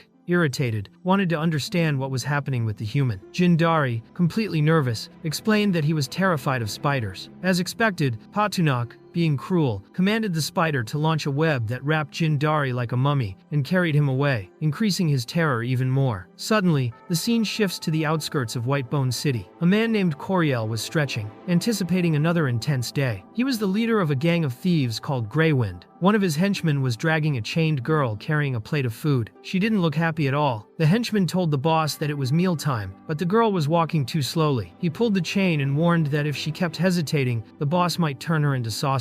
Frightened, she balanced the tray on her head and begged the boss to eat. At that moment, the henchman asked Coriel where they should go to make money. He mentioned hearing about a new group of refugees near the city of Bangor and wanted the boss's opinion. Coriel knew the brothers were complaining about the lack of food, so he decided to gather supplies for these people and resolved that they should head to Bangor. Then, he told the blonde girl, who was treated as a slave, that she hadn't made a good meal and that it was too salty. He decided to take her as an extra on that trip, implying she might become food. The girl was extremely shocked and desperate, begging Coriel not to kill her. He kicked her to the ground while she pleaded not to be turned into food. Coriel ordered his henchmen to inform the men that there would be extra food today. The scene shifts to the middle of the town square, where Coriel encouraged his companions to grab their weapons in search of food. Everyone revered him as their leader. Coriel had strong faith that, sooner or later, his men would have the best weapons and armor. He told the group they would head to the city, and that the nobles would start barking. He reminded his subordinate to block the women. Then, they set out directly for Bangor, promising that anyone who reached him would be rewarded with a young woman. The scene shifts to the thieves' pigsty, where one of the thieves held a bucket of trash. Some girls were in the pen, chained. The man wasn't happy, because if it weren't for them, he would have been collecting food at that moment. Instead, he was there feeding them, considering them nothing but trash. As he put the filth in their bowls, one of the girls, still a child, desperately tried to grab some, and he slapped her hand, confused by her urgency. The woman who had cooked for Coriel earlier was worried, and didn't want her daughter to be scared like that. The thug thought it was better for them to be honest before they got what they deserved. The little girl became very sad, asking her mother for food. The mother, distressed and unsure what to do, quickly gave her portion so her daughter could eat. She placed the girl on the ground and picked up her own bowl, only to be startled by the orc leader arriving with his giant spider. She began screaming, warning that it was a demon, but Patunak, who was controlling the orc leader, waved and smiled at the girl, who thought it was a demonic attack. Visibly desperate, she begged the demons to eat her but leave her daughter alone. Patunak assured the woman that they didn't eat people, but it didn't calm her. She wanted to know what they did, trembling and pleading for them to leave her daughter alone. She promised to do whatever the orc leader wanted if he complied with her request, even willing to go with him if necessary. Patunak observed the situation, confused. He told her to stay calm and took the axe. The girl thought the giant orc would attack, quickly closing her eyes and praying he wouldn't harm her daughter. But he used the axe to break the chains binding her. She was stunned, alive, and free of the chains. The orc leader explained that he was the commander of the Dark Orc army of the Black Dragon Empire. The Black Dragon Emperor had ordered him to investigate the situation of the strangers and the bandits. The girl didn't understand. He explained that the Andalus Empire no longer existed and was now ruled by the Black Dragon Emperor. He could explain more later, but he was there to investigate the bandits. The girl was still tearful and scared. Patunak realized that the orc's appearance and voice were terrifying enough that humans couldn't communicate easily. He called Jin Dari, who was still wrapped in webbing like a mummy. He quickly freed him with the axe and asked Jin Dari to explain the Black Dragon Empire's mission to the humans. Jin Dari told the blonde woman that he was a special commissioner of the Black Dragon Empire and that the orcs were soldiers of the empire. He also clarified that they were good people and wouldn't harm anyone. They only wanted to eliminate the Greywind bandits. The woman explained that all the girls had been captured by the Greywind bandits. They were from the outskirts and had been displaced. After being captured, they were imprisoned to serve the bandits. Each passing day, they grew hungrier. If they misbehaved, the bandits would behead them and roast their meat. Jindari was shocked to learn such atrocities were committed. The orc leader instructed Jindari to find out from the girl where the gang was, why they were there, and what they did to survive. The girl explained that the Greywind thieves were collecting food for the week. Jindari didn't fully understand whether collecting food was a new expression or if they had farmland. The woman clarified that they didn't have farmland. Collecting food meant stealing from the displaced. The strong were forced to provide labor, and the weak became food. The leader imprisoned the weak, like animals, and dragged them out when it was time to eat. The girl revealed the harsh truth, on the verge of collapse. Jindari realized the gang was worse than wild beasts. The orc leader wanted to understand how they became refugees, and the girl struggled to explain. She had heard of a war at the first fortress and undead uprisings. Many people were now afraid to live in the outskirts. City lords said the war had destroyed properties and populations, and the surrounding people suffered major losses. Ultimately, the people were expelled for failing to pay taxes. Trembling, the woman explained that the fields were embargoed, and the lords charged triple for grain. No one could pay, making life unbearable. Soldiers entered homes and took everything they could. Her husband tried to negotiate with the guards but was quickly killed. Her son was beaten to death. In the end, only she and her daughter remained, forced out of the city. She worried about her daughter starving and cried, expressing her pain to Jindari and the orc leader. Jindari was horrified and asked the orc leader to punish the bandits and city lords, warning that if forgiven, others would follow their example. Patunak thought they should, but a strategy was needed. First, they would rescue the suffering women, then pursue the Greywind gang. He ordered Jindari to perform his role. Jindari, unsure, wondered if the orc leader wanted him to infiltrate corrupt cities and open the doors to eliminate the corrupt. He declared he was ready to do the job. Patunak,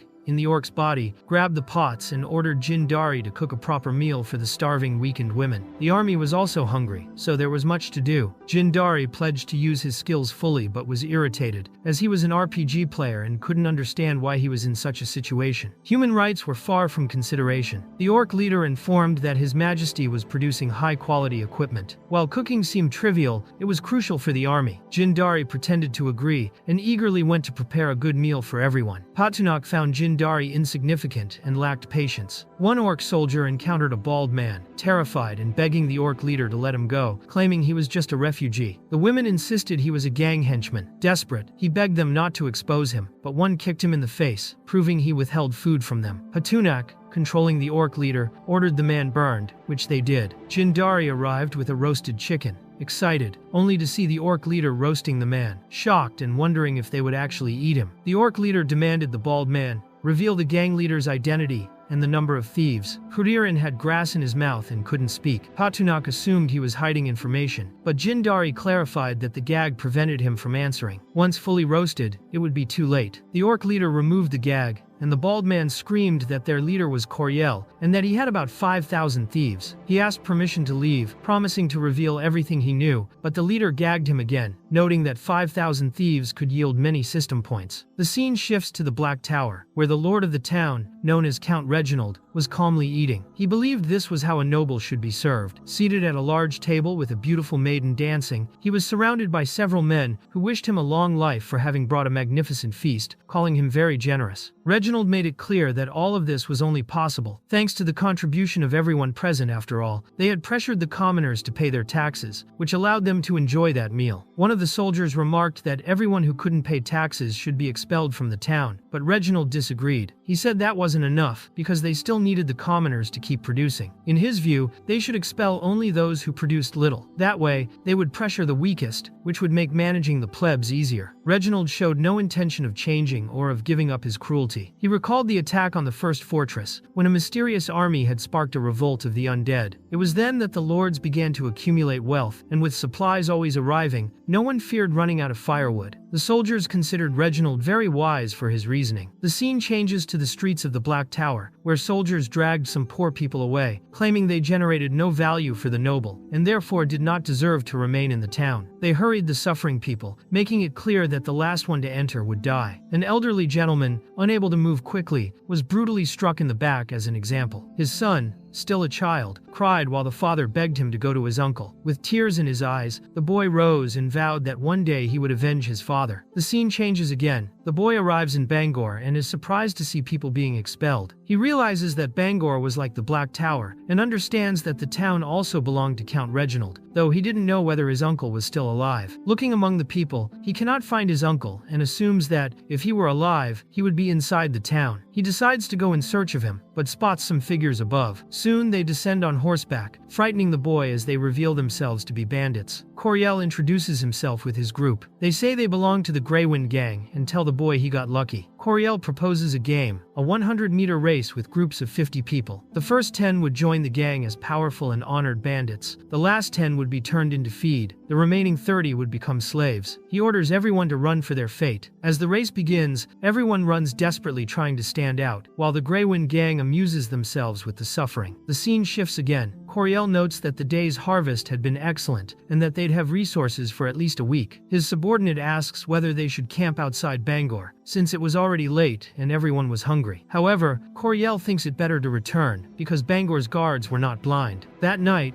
while riding, Coriel smells a strong scent of roasting meat. Not understanding the source of the aroma, he decides to investigate. He had returned to the place where he and his gang used to stay. He found the smell of roasting very strange and quickly sent someone to check on the women. One of the henchmen then reported that they had escaped. Before he could react, the henchman was surprised by the orc leader, who appeared behind him and cleaved him in two with his axe, as if he were a loaf of bread. The thieves immediately began to shout that there were monsters around. Coriel disliked the shouting and wanted everyone to calm down the way he had taught. Seeing one of his men flee, he attacked him with his sword, outraged at the idiocy of more than 5,000 strong men running from a few orcs. One of the thieves, ugly as Chucky, agreed with the boss and encouraged the others to fight. Thus, they stopped fleeing and charged at the orcs, determined to show what the Greywind gang was capable of. However, Patunak, controlling the orc leader, knew that dealing with the bandits would not be easy. He He preferred to end it quickly before any gap appeared. He leapt with a force that made the ground tremble and cut down several thieves with ease, demonstrating the orcs' power. He then tried to strike Coriel, who managed to defend himself with a shield, but Patunok was brutal and ripped the head off his horse, causing Coriel to fall, stunned. The gang leader ordered his men to stop the orc, but Patunok couldn't understand how those guys could do anything against him. They looked more like a swarm of cockroaches. After toppling several at once, he wanted to confirm whether Coriel was really the one causing trouble at the Empire's gates. The system confirmed the gang leader's identity, while Coriel warned the orc not to come any closer. Without hesitation, the orc leader announced that Coriel's time had come and split him in two, as if he were salami. The stunned henchmen watched their boss's body fall to the ground. Patunok then searched the bandits' clothes for anything of value but found nothing, and wondered if Coriel was really that poor, especially considering there was only one cart with newly captured refugees. Curious, Patunok approached and saw that a boy's hand was glowing. He wanted to know if the boy knew how to shoot. Seeing the boy's fear, the orc leader said there was no reason for hostility. He introduced himself, explaining that his mission was to eliminate the Greywind bandits, and that he was there as a liberator. The strange part was the boy suddenly changing the tone of his skin. Patunok told Jindari that it was time to return to his role, which in that case was to cook. Jindari, seeing that there were hundreds of people there, thought feeding everyone would be a huge expense and doubted whether it was worth spending so many points. The orc leader noticed his concern and explained that the Black Dragon Emperor cared deeply about people and would not want to hear that someone had died of hunger. Clever as he was, Patunok, still controlling the orc leader, improvised when he heard that the Emperor would reward those who performed well in the mission with elevated status. This excited Jindari, who saw everything like a true RPG. He wanted to be promoted by His Majesty, but the leader warned that that would depend on his performance. Jindari thought it over. He would have to spend points, but he saw the opportunity as perhaps the only and potentially rewarding one. Then Jindari explained to the orc leader that he had dreamed of being a hunter since childhood and was now fighting for his dream. The orc leader sent good vibes so that he might achieve it. It was then revealed that Jindari had actually deceived the orcs before, but now things seemed inevitable. He hadn't cooked anything previously. What he had done was buy food with his own system points, which explained the nice chicken he had brought for everyone to eat. He bought a large amount of food and didn't know how he would carry it all alone, besides fearing he would arouse suspicion if he showed that he was the one who had prepared everything. So he preferred to go back to the orc leader and tell him he had found an abandoned bakery outside the town, where all kinds of edible goods were still available. Patunok didn't know whether to believe this story, but he decided to play along and suggested it might be a gift from the god of abundance, who had taken pity on the homeless and sent delicious food for them. He then ordered Jindari to show the soldiers where the food was, because they would take it to the needy people. Patunok,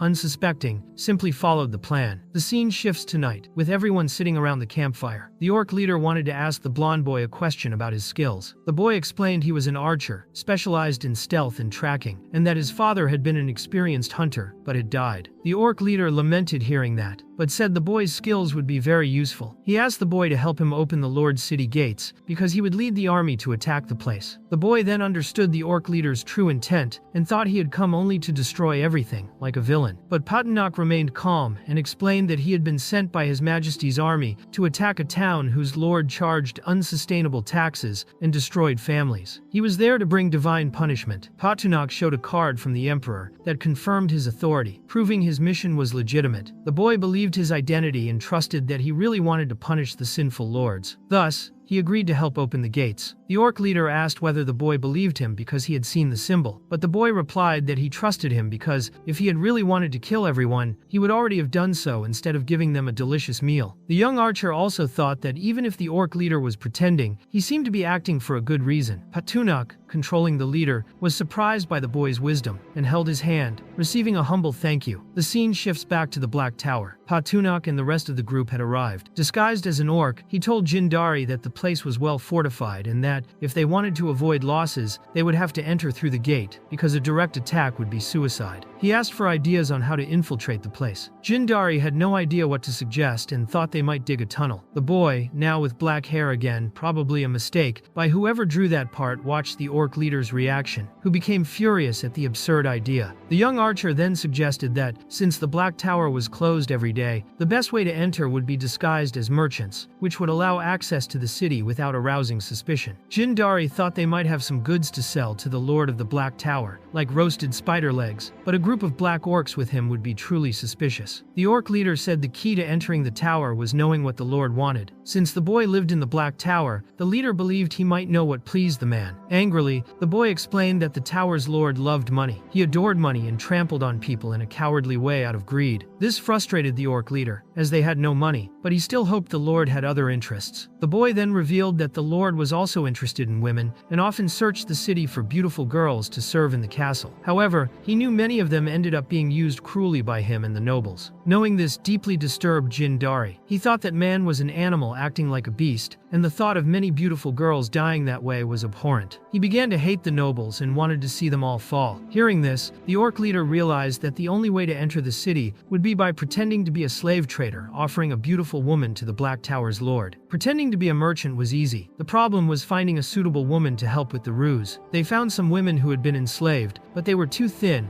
and thus considered unattractive. In the Black Dragon's view, beauty had nothing to do with thinness. The boy agreed they could use this plan, but he also didn't know of any suitable women. However, looking at Jindari, he began to think he seemed like someone who had lived a luxurious life since childhood, hadn't been exposed to much sun, and had good skin. If he wore a dress and a wig, perhaps he could pass as a beautiful woman. The boy then informed the orc leader that, even without a woman among them, they could create one. Patunak didn't immediately understand what he meant until he began looking at Jindari with a mischievous expression, the same one the boy wore. Jindari was completely confused. When the situation was explained to him, he immediately refused, saying that it absolutely could not happen. Patunak, always shrewd, wanted to know if Jindari was serious and said he might have to report this attitude to the Black Dragon Emperor. As it seemed, Jindari's desire to serve the Empire was not greater than his own ego. Jindari felt embarrassed, tried to explain, and declared that he was willing to sacrifice his honor for the great Black Dragon Empire. He asked the orc leader never to doubt his loyalty. Thus, he accepted to carry out this damn task. The scene abruptly changes to Jindari, completely transformed. He really looked like a woman, even surpassing a real one. He was embarrassed by the fixed gazes of the boy and the orc leader, and asked both to stop staring. Both had fallen under the siren's charm. The boy remarked that the role suited Jindari perfectly, showing a somewhat exotic taste in romantic interests. Jindari, already yielding, admitted that he also believed it and, in his thoughts, felt that as a queen, his confidence shone. Patunak observed carefully, thinking the appearance was good, but still felt something was missing. He asked them to wait a moment, grabbed 2 watermelons, and returned, explaining that Jindari just needed to place them in the right spot and everything would be fine. Jindari thought the fruits were too large for a human body, which made sense, but Patunak, being a black dragon, perceived dimensions very differently. Using magic, the orc leader positioned the fruits where he thought appropriate. He explained that people liked what was big, and the bigger, the better. This sounded strange, and he even asked if the boy agreed. Embarrassed, Jindari nodded. Then the leader asked if the boy knew how to ride a horse, and the boy replied that he had not only learned to hunt with his father, but also knew how to ride a horse very well. He mounted the horse, while Patunak wished him good news and a safe journey. The boy tried to reassure him, saying the gates would be open in less than half an hour. The scene shifts to the gates of the Black Tower, where Captain Paul and his subordinate were informed of a carriage's arrival. They had no idea who it was, as the tower was forbidden to everyone. Disguised, the boy introduced himself as a slave trader, claiming he had brought a beautiful woman to offer to the lord of the tower. He declared that the woman was a true Patel and expected a good price for her. Paul asked where he came from, and the boy replied from the city of Bangor. Paul then ordered the carriage open to inspect the woman, but the boy tried to evade it, saying it was not a good idea, as the woman should be offered directly to the lord, who might get angry if he saw her face at the gate. Paul lost patience and threatened to order the archers to attack if he did not obey. With no alternative, the boy opened the carriage, revealing Jindari disguised as a woman. The guards were stunned by such beauty, completely captivated by this astonishing woman. Smiling broadly, they found her simply phenomenal. Seeing the mustached man trying to make a good deal, Paul ordered the gates opened. The boy looked at Jindari and realized there would be no time for the dark orcs to enter through that space, so they would need another way. He asked Jindari to draw attention, as he himself would open the gates. Jindari, unsure of what exactly to do, decided that since he was dressed that way, he needed to finish the job quickly. He then shouted for help, claiming he was about to give birth. Paul and his subordinate were perplexed, unable to believe what they were hearing from the carriage. The subordinate thought they should go down to check. It was at that moment the boy found the opening he wanted. He leapt and landed atop the wall. Nobody understood what that traitor was doing. Paul shouted for him to be caught, but but before anyone could react, the boy used his sword to quickly knock down 2 soldiers. Revealing his true identity to Paul, the boy, hand on the lever, showed that the captain had arrived too late. Paul panicked as he saw him opening the gates, while the orc leader realized the gates were open and summoned his army to enter. The boy locked the lever with one of his swords, preventing the doors from closing for a while, and fled. Paul swore he would end the boy's life. Trying to free the lever, he attacked with his sword, which broke in half. Paul fell to the ground, feeling his dignity crushed along with the impact. Worried that the Lord might discover the gates had been opened, he feared for his own life. The only way to close them would be to climb to the top and cut the rope holding the stone mechanism. Desperate, he began climbing, complaining about the craftsman for not building a ladder. Still, he was willing to risk his life to fix it. Upon reaching the top, he prepared to cut the rope, but was struck by a spear and dropped his sword. He realized monsters were approaching the city. The subordinates began organizing to protect the Black Tower. One of the guards noticed that they were real demons and ran to sound the horn to alert the Lord. The orc leader saw this and ordered the sentinels eliminated before they could warn anyone. The orc army hurled their spears with precision, killing the soldiers before they could sound the horns. Even so, other guards arrived to defend the tower. The orcs began the confrontation. One soldier spotted Jindari in the chaos, not understanding what he was doing there, thinking he was a ghost. Desperate, he tried to defend himself, but Jindari knocked him out with a watermelon. He silently thanked himself for having such an effective weapon at that moment. The scene shifts to the interior of the Black Tower, inside Count Reginald's residence. Lying among beautiful women, he was called by name while the narrator commented that the artist must have been drunk again, as he changed Reginald's appearance once more. Reginald awoke, startled, saying he had already warned never to be woken up that way. The women tried to calm him. A hesitant subordinate informed him that the city was being attacked by demons. There was a breach in the walls, and the soldiers were unable to contain the orcs. Reginald was shocked by the news but tried to remain calm. He reassured the women, saying the soldiers had only made a slip by letting some enemies in. He believed it would be easy to defeat the creatures. He ordered everyone back to bed and tried to sleep a little more. Soon he went to the center of the room, where several soldiers were, demanding to understand what was happening. The soldiers trembled as they explained that the walls had already been breached by a horde of orcs, and that many of their comrades were dead. They revealed that they could not stop the invaders, and that the orcs had already entered the city. Reginald could not believe what was happening. He did not expect orcs to be trampling the lands of Andalus and wanted to know how many were there. The soldiers estimated around 40, each 3 meters tall, wielding enormous axes and 2 tusks protruding from their mouths. Reginald recognized those tusks as the trademark of the Imperial infantry, but did not understand how they had arrived there or why. Still, he believed those orcs could not be strong enough to defeat his soldiers. He ordered his sword brought, wanting to see who dared attack the Black Tower. To him, the orc army was nothing but dogs and chickens, so he encouraged his soldiers to go along with him. Outside the tower, Reginald realized that a few orcs had already caused immense damage. Even so, he advanced against them. Patunak saw through the system that Reginald was level 29, 3rd order, and not as weak as he had imagined. He did not expect to encounter the lord of the city so soon, but without ceremony, blocked the attack with his axe. Meanwhile, in the dungeon, the black dragon snored heavily, and Anna worried whether he was cold or something. The blow was serious. Reginald's sword was so powerful that it destabilized the will link of the swarm that Patunak controlled. Reginald made it clear that the orc leader should not underestimate the heir of House Kurtuva, but Patunak,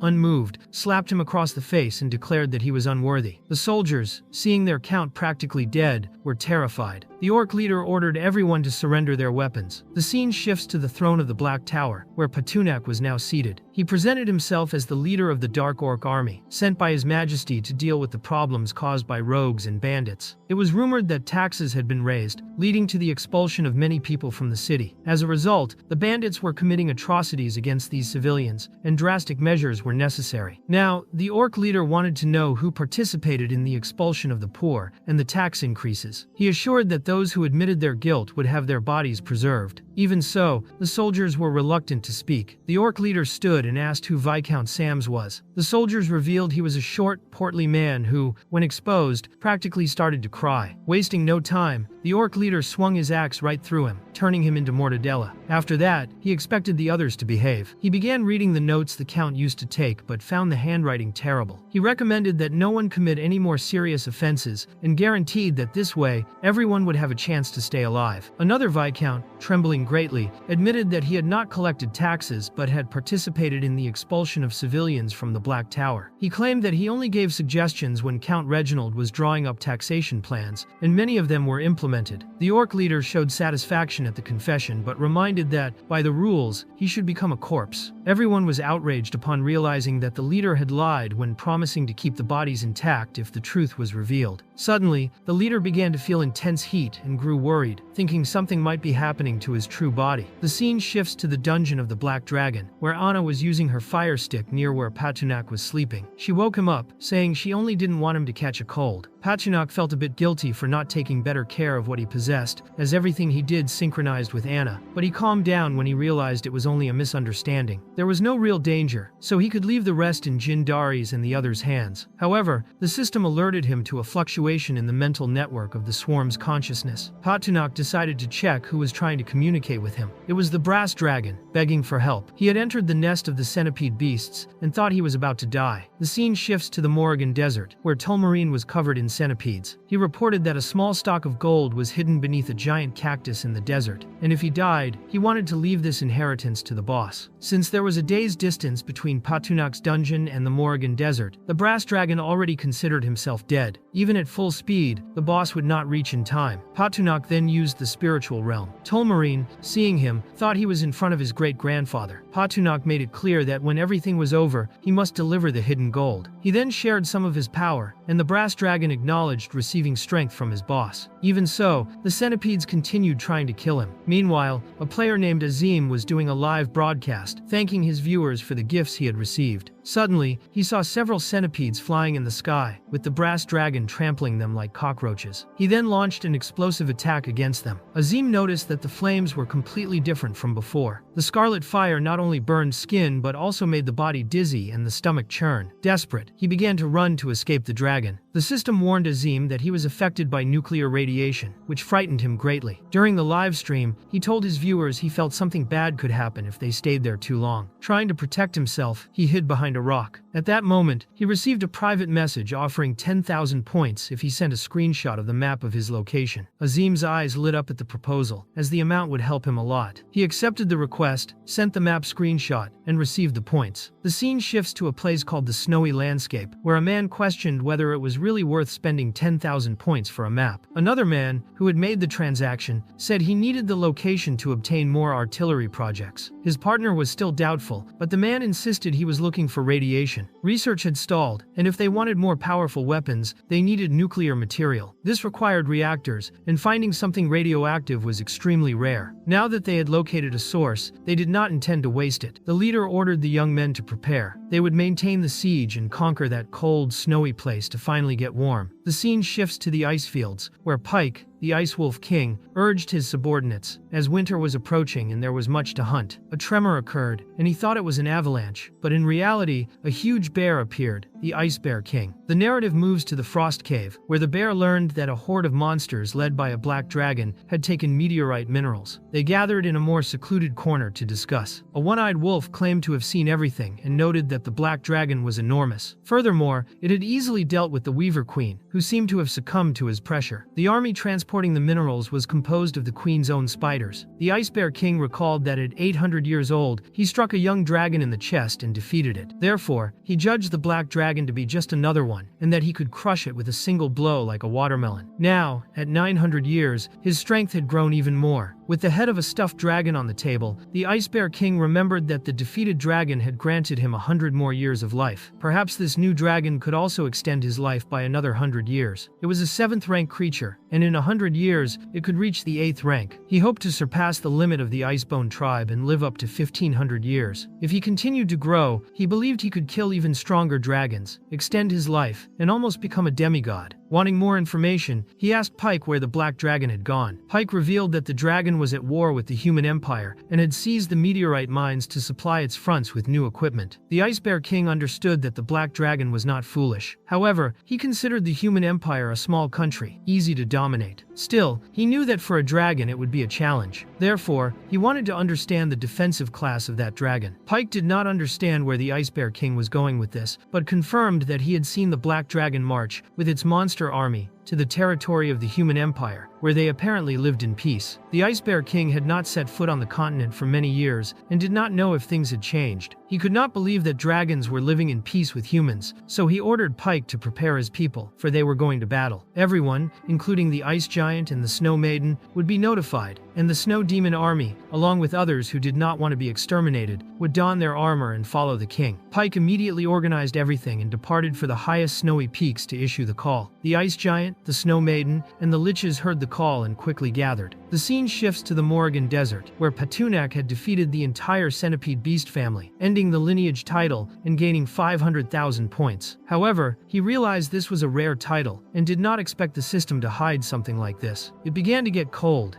and he sneezed. Patunak noticed it was snowing, a sign that winter was approaching. The scene shifts to the underground palace, where the Black Dragon, sitting comfortably in his armchair, reflected on the arrival of winter and the need to stock food. He called Bollickley to check the supplies, while Shyvana was tasked with gathering magical creatures and procuring provisions. If the winter was harsh, food would be the first problem. Anna, sitting atop the dragon's head, asked how his body was. Patunak was startled, wondering what was wrong. Suddenly, he began to roar and felt a brutal hunger without understanding the reason. He soon realized he might be about to advance, perhaps as a consequence of defeating the centipede monsters. Anna was worried, but he tried to calm her, saying it was just hunger, the worst he had ever felt since birth, and that perhaps it was because he had finally become an adult. According to dragon inheritance, adulthood was an important milestone. An adult dragon could procreate, awaken magical resistance, increase magical power, and also enhance muscular strength and physical size. Anna then asked Shyvana to prepare something for him to eat. While waiting silently in the armchair, a few kobolds arrived with an enormous boar. The black dragon wasted no time and devoured everything, leaving only the bones. He indicated that it wasn't enough and asked for more. Bollickley ordered the other kobolds to bring additional boars. Despite their fear, since the first one had been enormous, they obeyed. Patunak was so hungry that he became sad, and Anna tried to console him. Once again, he asked her not to worry. He said he was merely following the natural path of dragons, and that this was not something unique to him. He roared again, and seeing himself losing control, he commanded that the queen be protected. But Anna, even without knowing how long he would remain asleep, assured that she would take care of the empire. Quickly, Patunak fell asleep. The scene shifts to half a month later, still in the palace of Andalus. Subordinates arrived, bringing a message for Anna. However, the brass dragon also appeared urgently and wanted to speak first. A dispute arose among the subordinates over who would address the queen, leaving Anna impatient, wishing they would just stop arguing. After restoring order in the room, the queen asked Bollickley to speak first. The kobold explained that Princess Freya of Ojyro was ready and wanted to know when the plans would begin. Anna, glancing at Patunak, noted that there was no need to rush, as His Majesty had not yet awakened. If waiting any longer was impossible, she suggested temporarily sending a batch of silver minerals secretly, or sending the brass dragon in place of Patunak. Tulmarine did not like the idea and appeared visibly frightened. Hana informed the queen that several southern countries on the continent had recently been invaded by a mysterious force, and wanted to know if precautions should be taken. Anna reflected for a moment and concluded that any suspicious human gatherings should be reported immediately to the capital. She also ordered that the borders be reinforced even further. A soldier soon arrived with a new problem. A blizzard was destroying the crops of many civilians. Regions such as the domain of the Gale and the domain of Mountain Bone had also been affected. In some areas, houses were completely buried by the snowstorm, which alarmed Anna. She ordered Bollickley to send emergency aid, though she knew nothing could be rebuilt until the storm passed. Additionally, there was the matter of the potatoes. Bollickley reported that they would be fully ripe in at least a week, but was unsure if there would be enough time to help the people of the domain of the Gale and Mountain Bone until then. Anna realized they could not wait another week. The people would not survive that long in the blizzard. She began to wonder what Patunak would do if he were awake. Then she asked Bollickley what magical creatures usually did when they had no food. The kobold replied that they generally stole from weaker tribes or humans. Anna considered the proposal surprisingly practical, and now wanted to know whom they could raid. They needed to find a large supply to sustain the entire city. The scene shifts to Anna and Bollickley analyzing a map. The only nearby countries were Ojyro and Erelin. Ojyro, being an island with few fields, probably did not have much food. Raiding the border towns of the Erelin Empire seemed the best option. She ordered Bollickley to gather his group and begin operations, but quietly. The queen did not want, under any circumstances, to draw the attention of the Erelin Empire. Finally, she sighed in relief as everyone left. She looked at the black dragon, wishing she knew when he would awaken, as she was already exhausted from handling the Empire's affairs alone. The scene shifts to Pike, who was showing the Ice Bear King the border of Andalus. He believed they would reach the capital in 1 or 2 days. The Ice Bear King only hoped that the Black Dragon would abandon his destiny and die obediently in his hands, showing that he was egocentric and only thought of himself. The scene shifts to a tavern, where the 2 young men were talking about the Black Dragon and when he had taken control of the city of Andalus, but they could not understand how a gigantic dragon could simply hide. They doubted how a dragon of that size could live in a city, and also found it impossible that he could be king in the palace. But there were also rumors that adult dragons could transform into humanoid figures, and perhaps the Black Dragon could blend in with the crowd, although the young man believed dragons hated staying in human form. Outside the tavern door, ice dominated everything. The scene shifts to the streets of the capital, where the Snow Maiden was attacking and freezing several people. Hana saw all the commotion and quickly ran to inform the queen that a group of magical beasts had suddenly appeared in the Silver Moon mountain range and was destroying a village, heading toward the royal city. Anna was genuinely furious. The biggest problem was that the Black Dragon was still asleep and more vulnerable than ever. She declared that everyone should protect the king at all costs, so she ordered Hana to gather all the leaders of the magical creatures and assemble their armies to prevent anyone from approaching the castle. After Hana left, Anna pleaded for the Black Dragon to wake up soon, as things were getting serious. As she was about to leave, Patunok opened his eyes, but she did not notice. Outside, Anna could not see the kobold leader and asked Hana where he was, but Bolikli had left with his group to collect food and supplies. Thus, their combat force was reduced. Anna then explained to the magical creatures present that they could not allow any threat to enter the kingdom, and her subordinates felt encouraged to obey. Anna began to take action. Selena warned the queen that the snow monsters seemed endless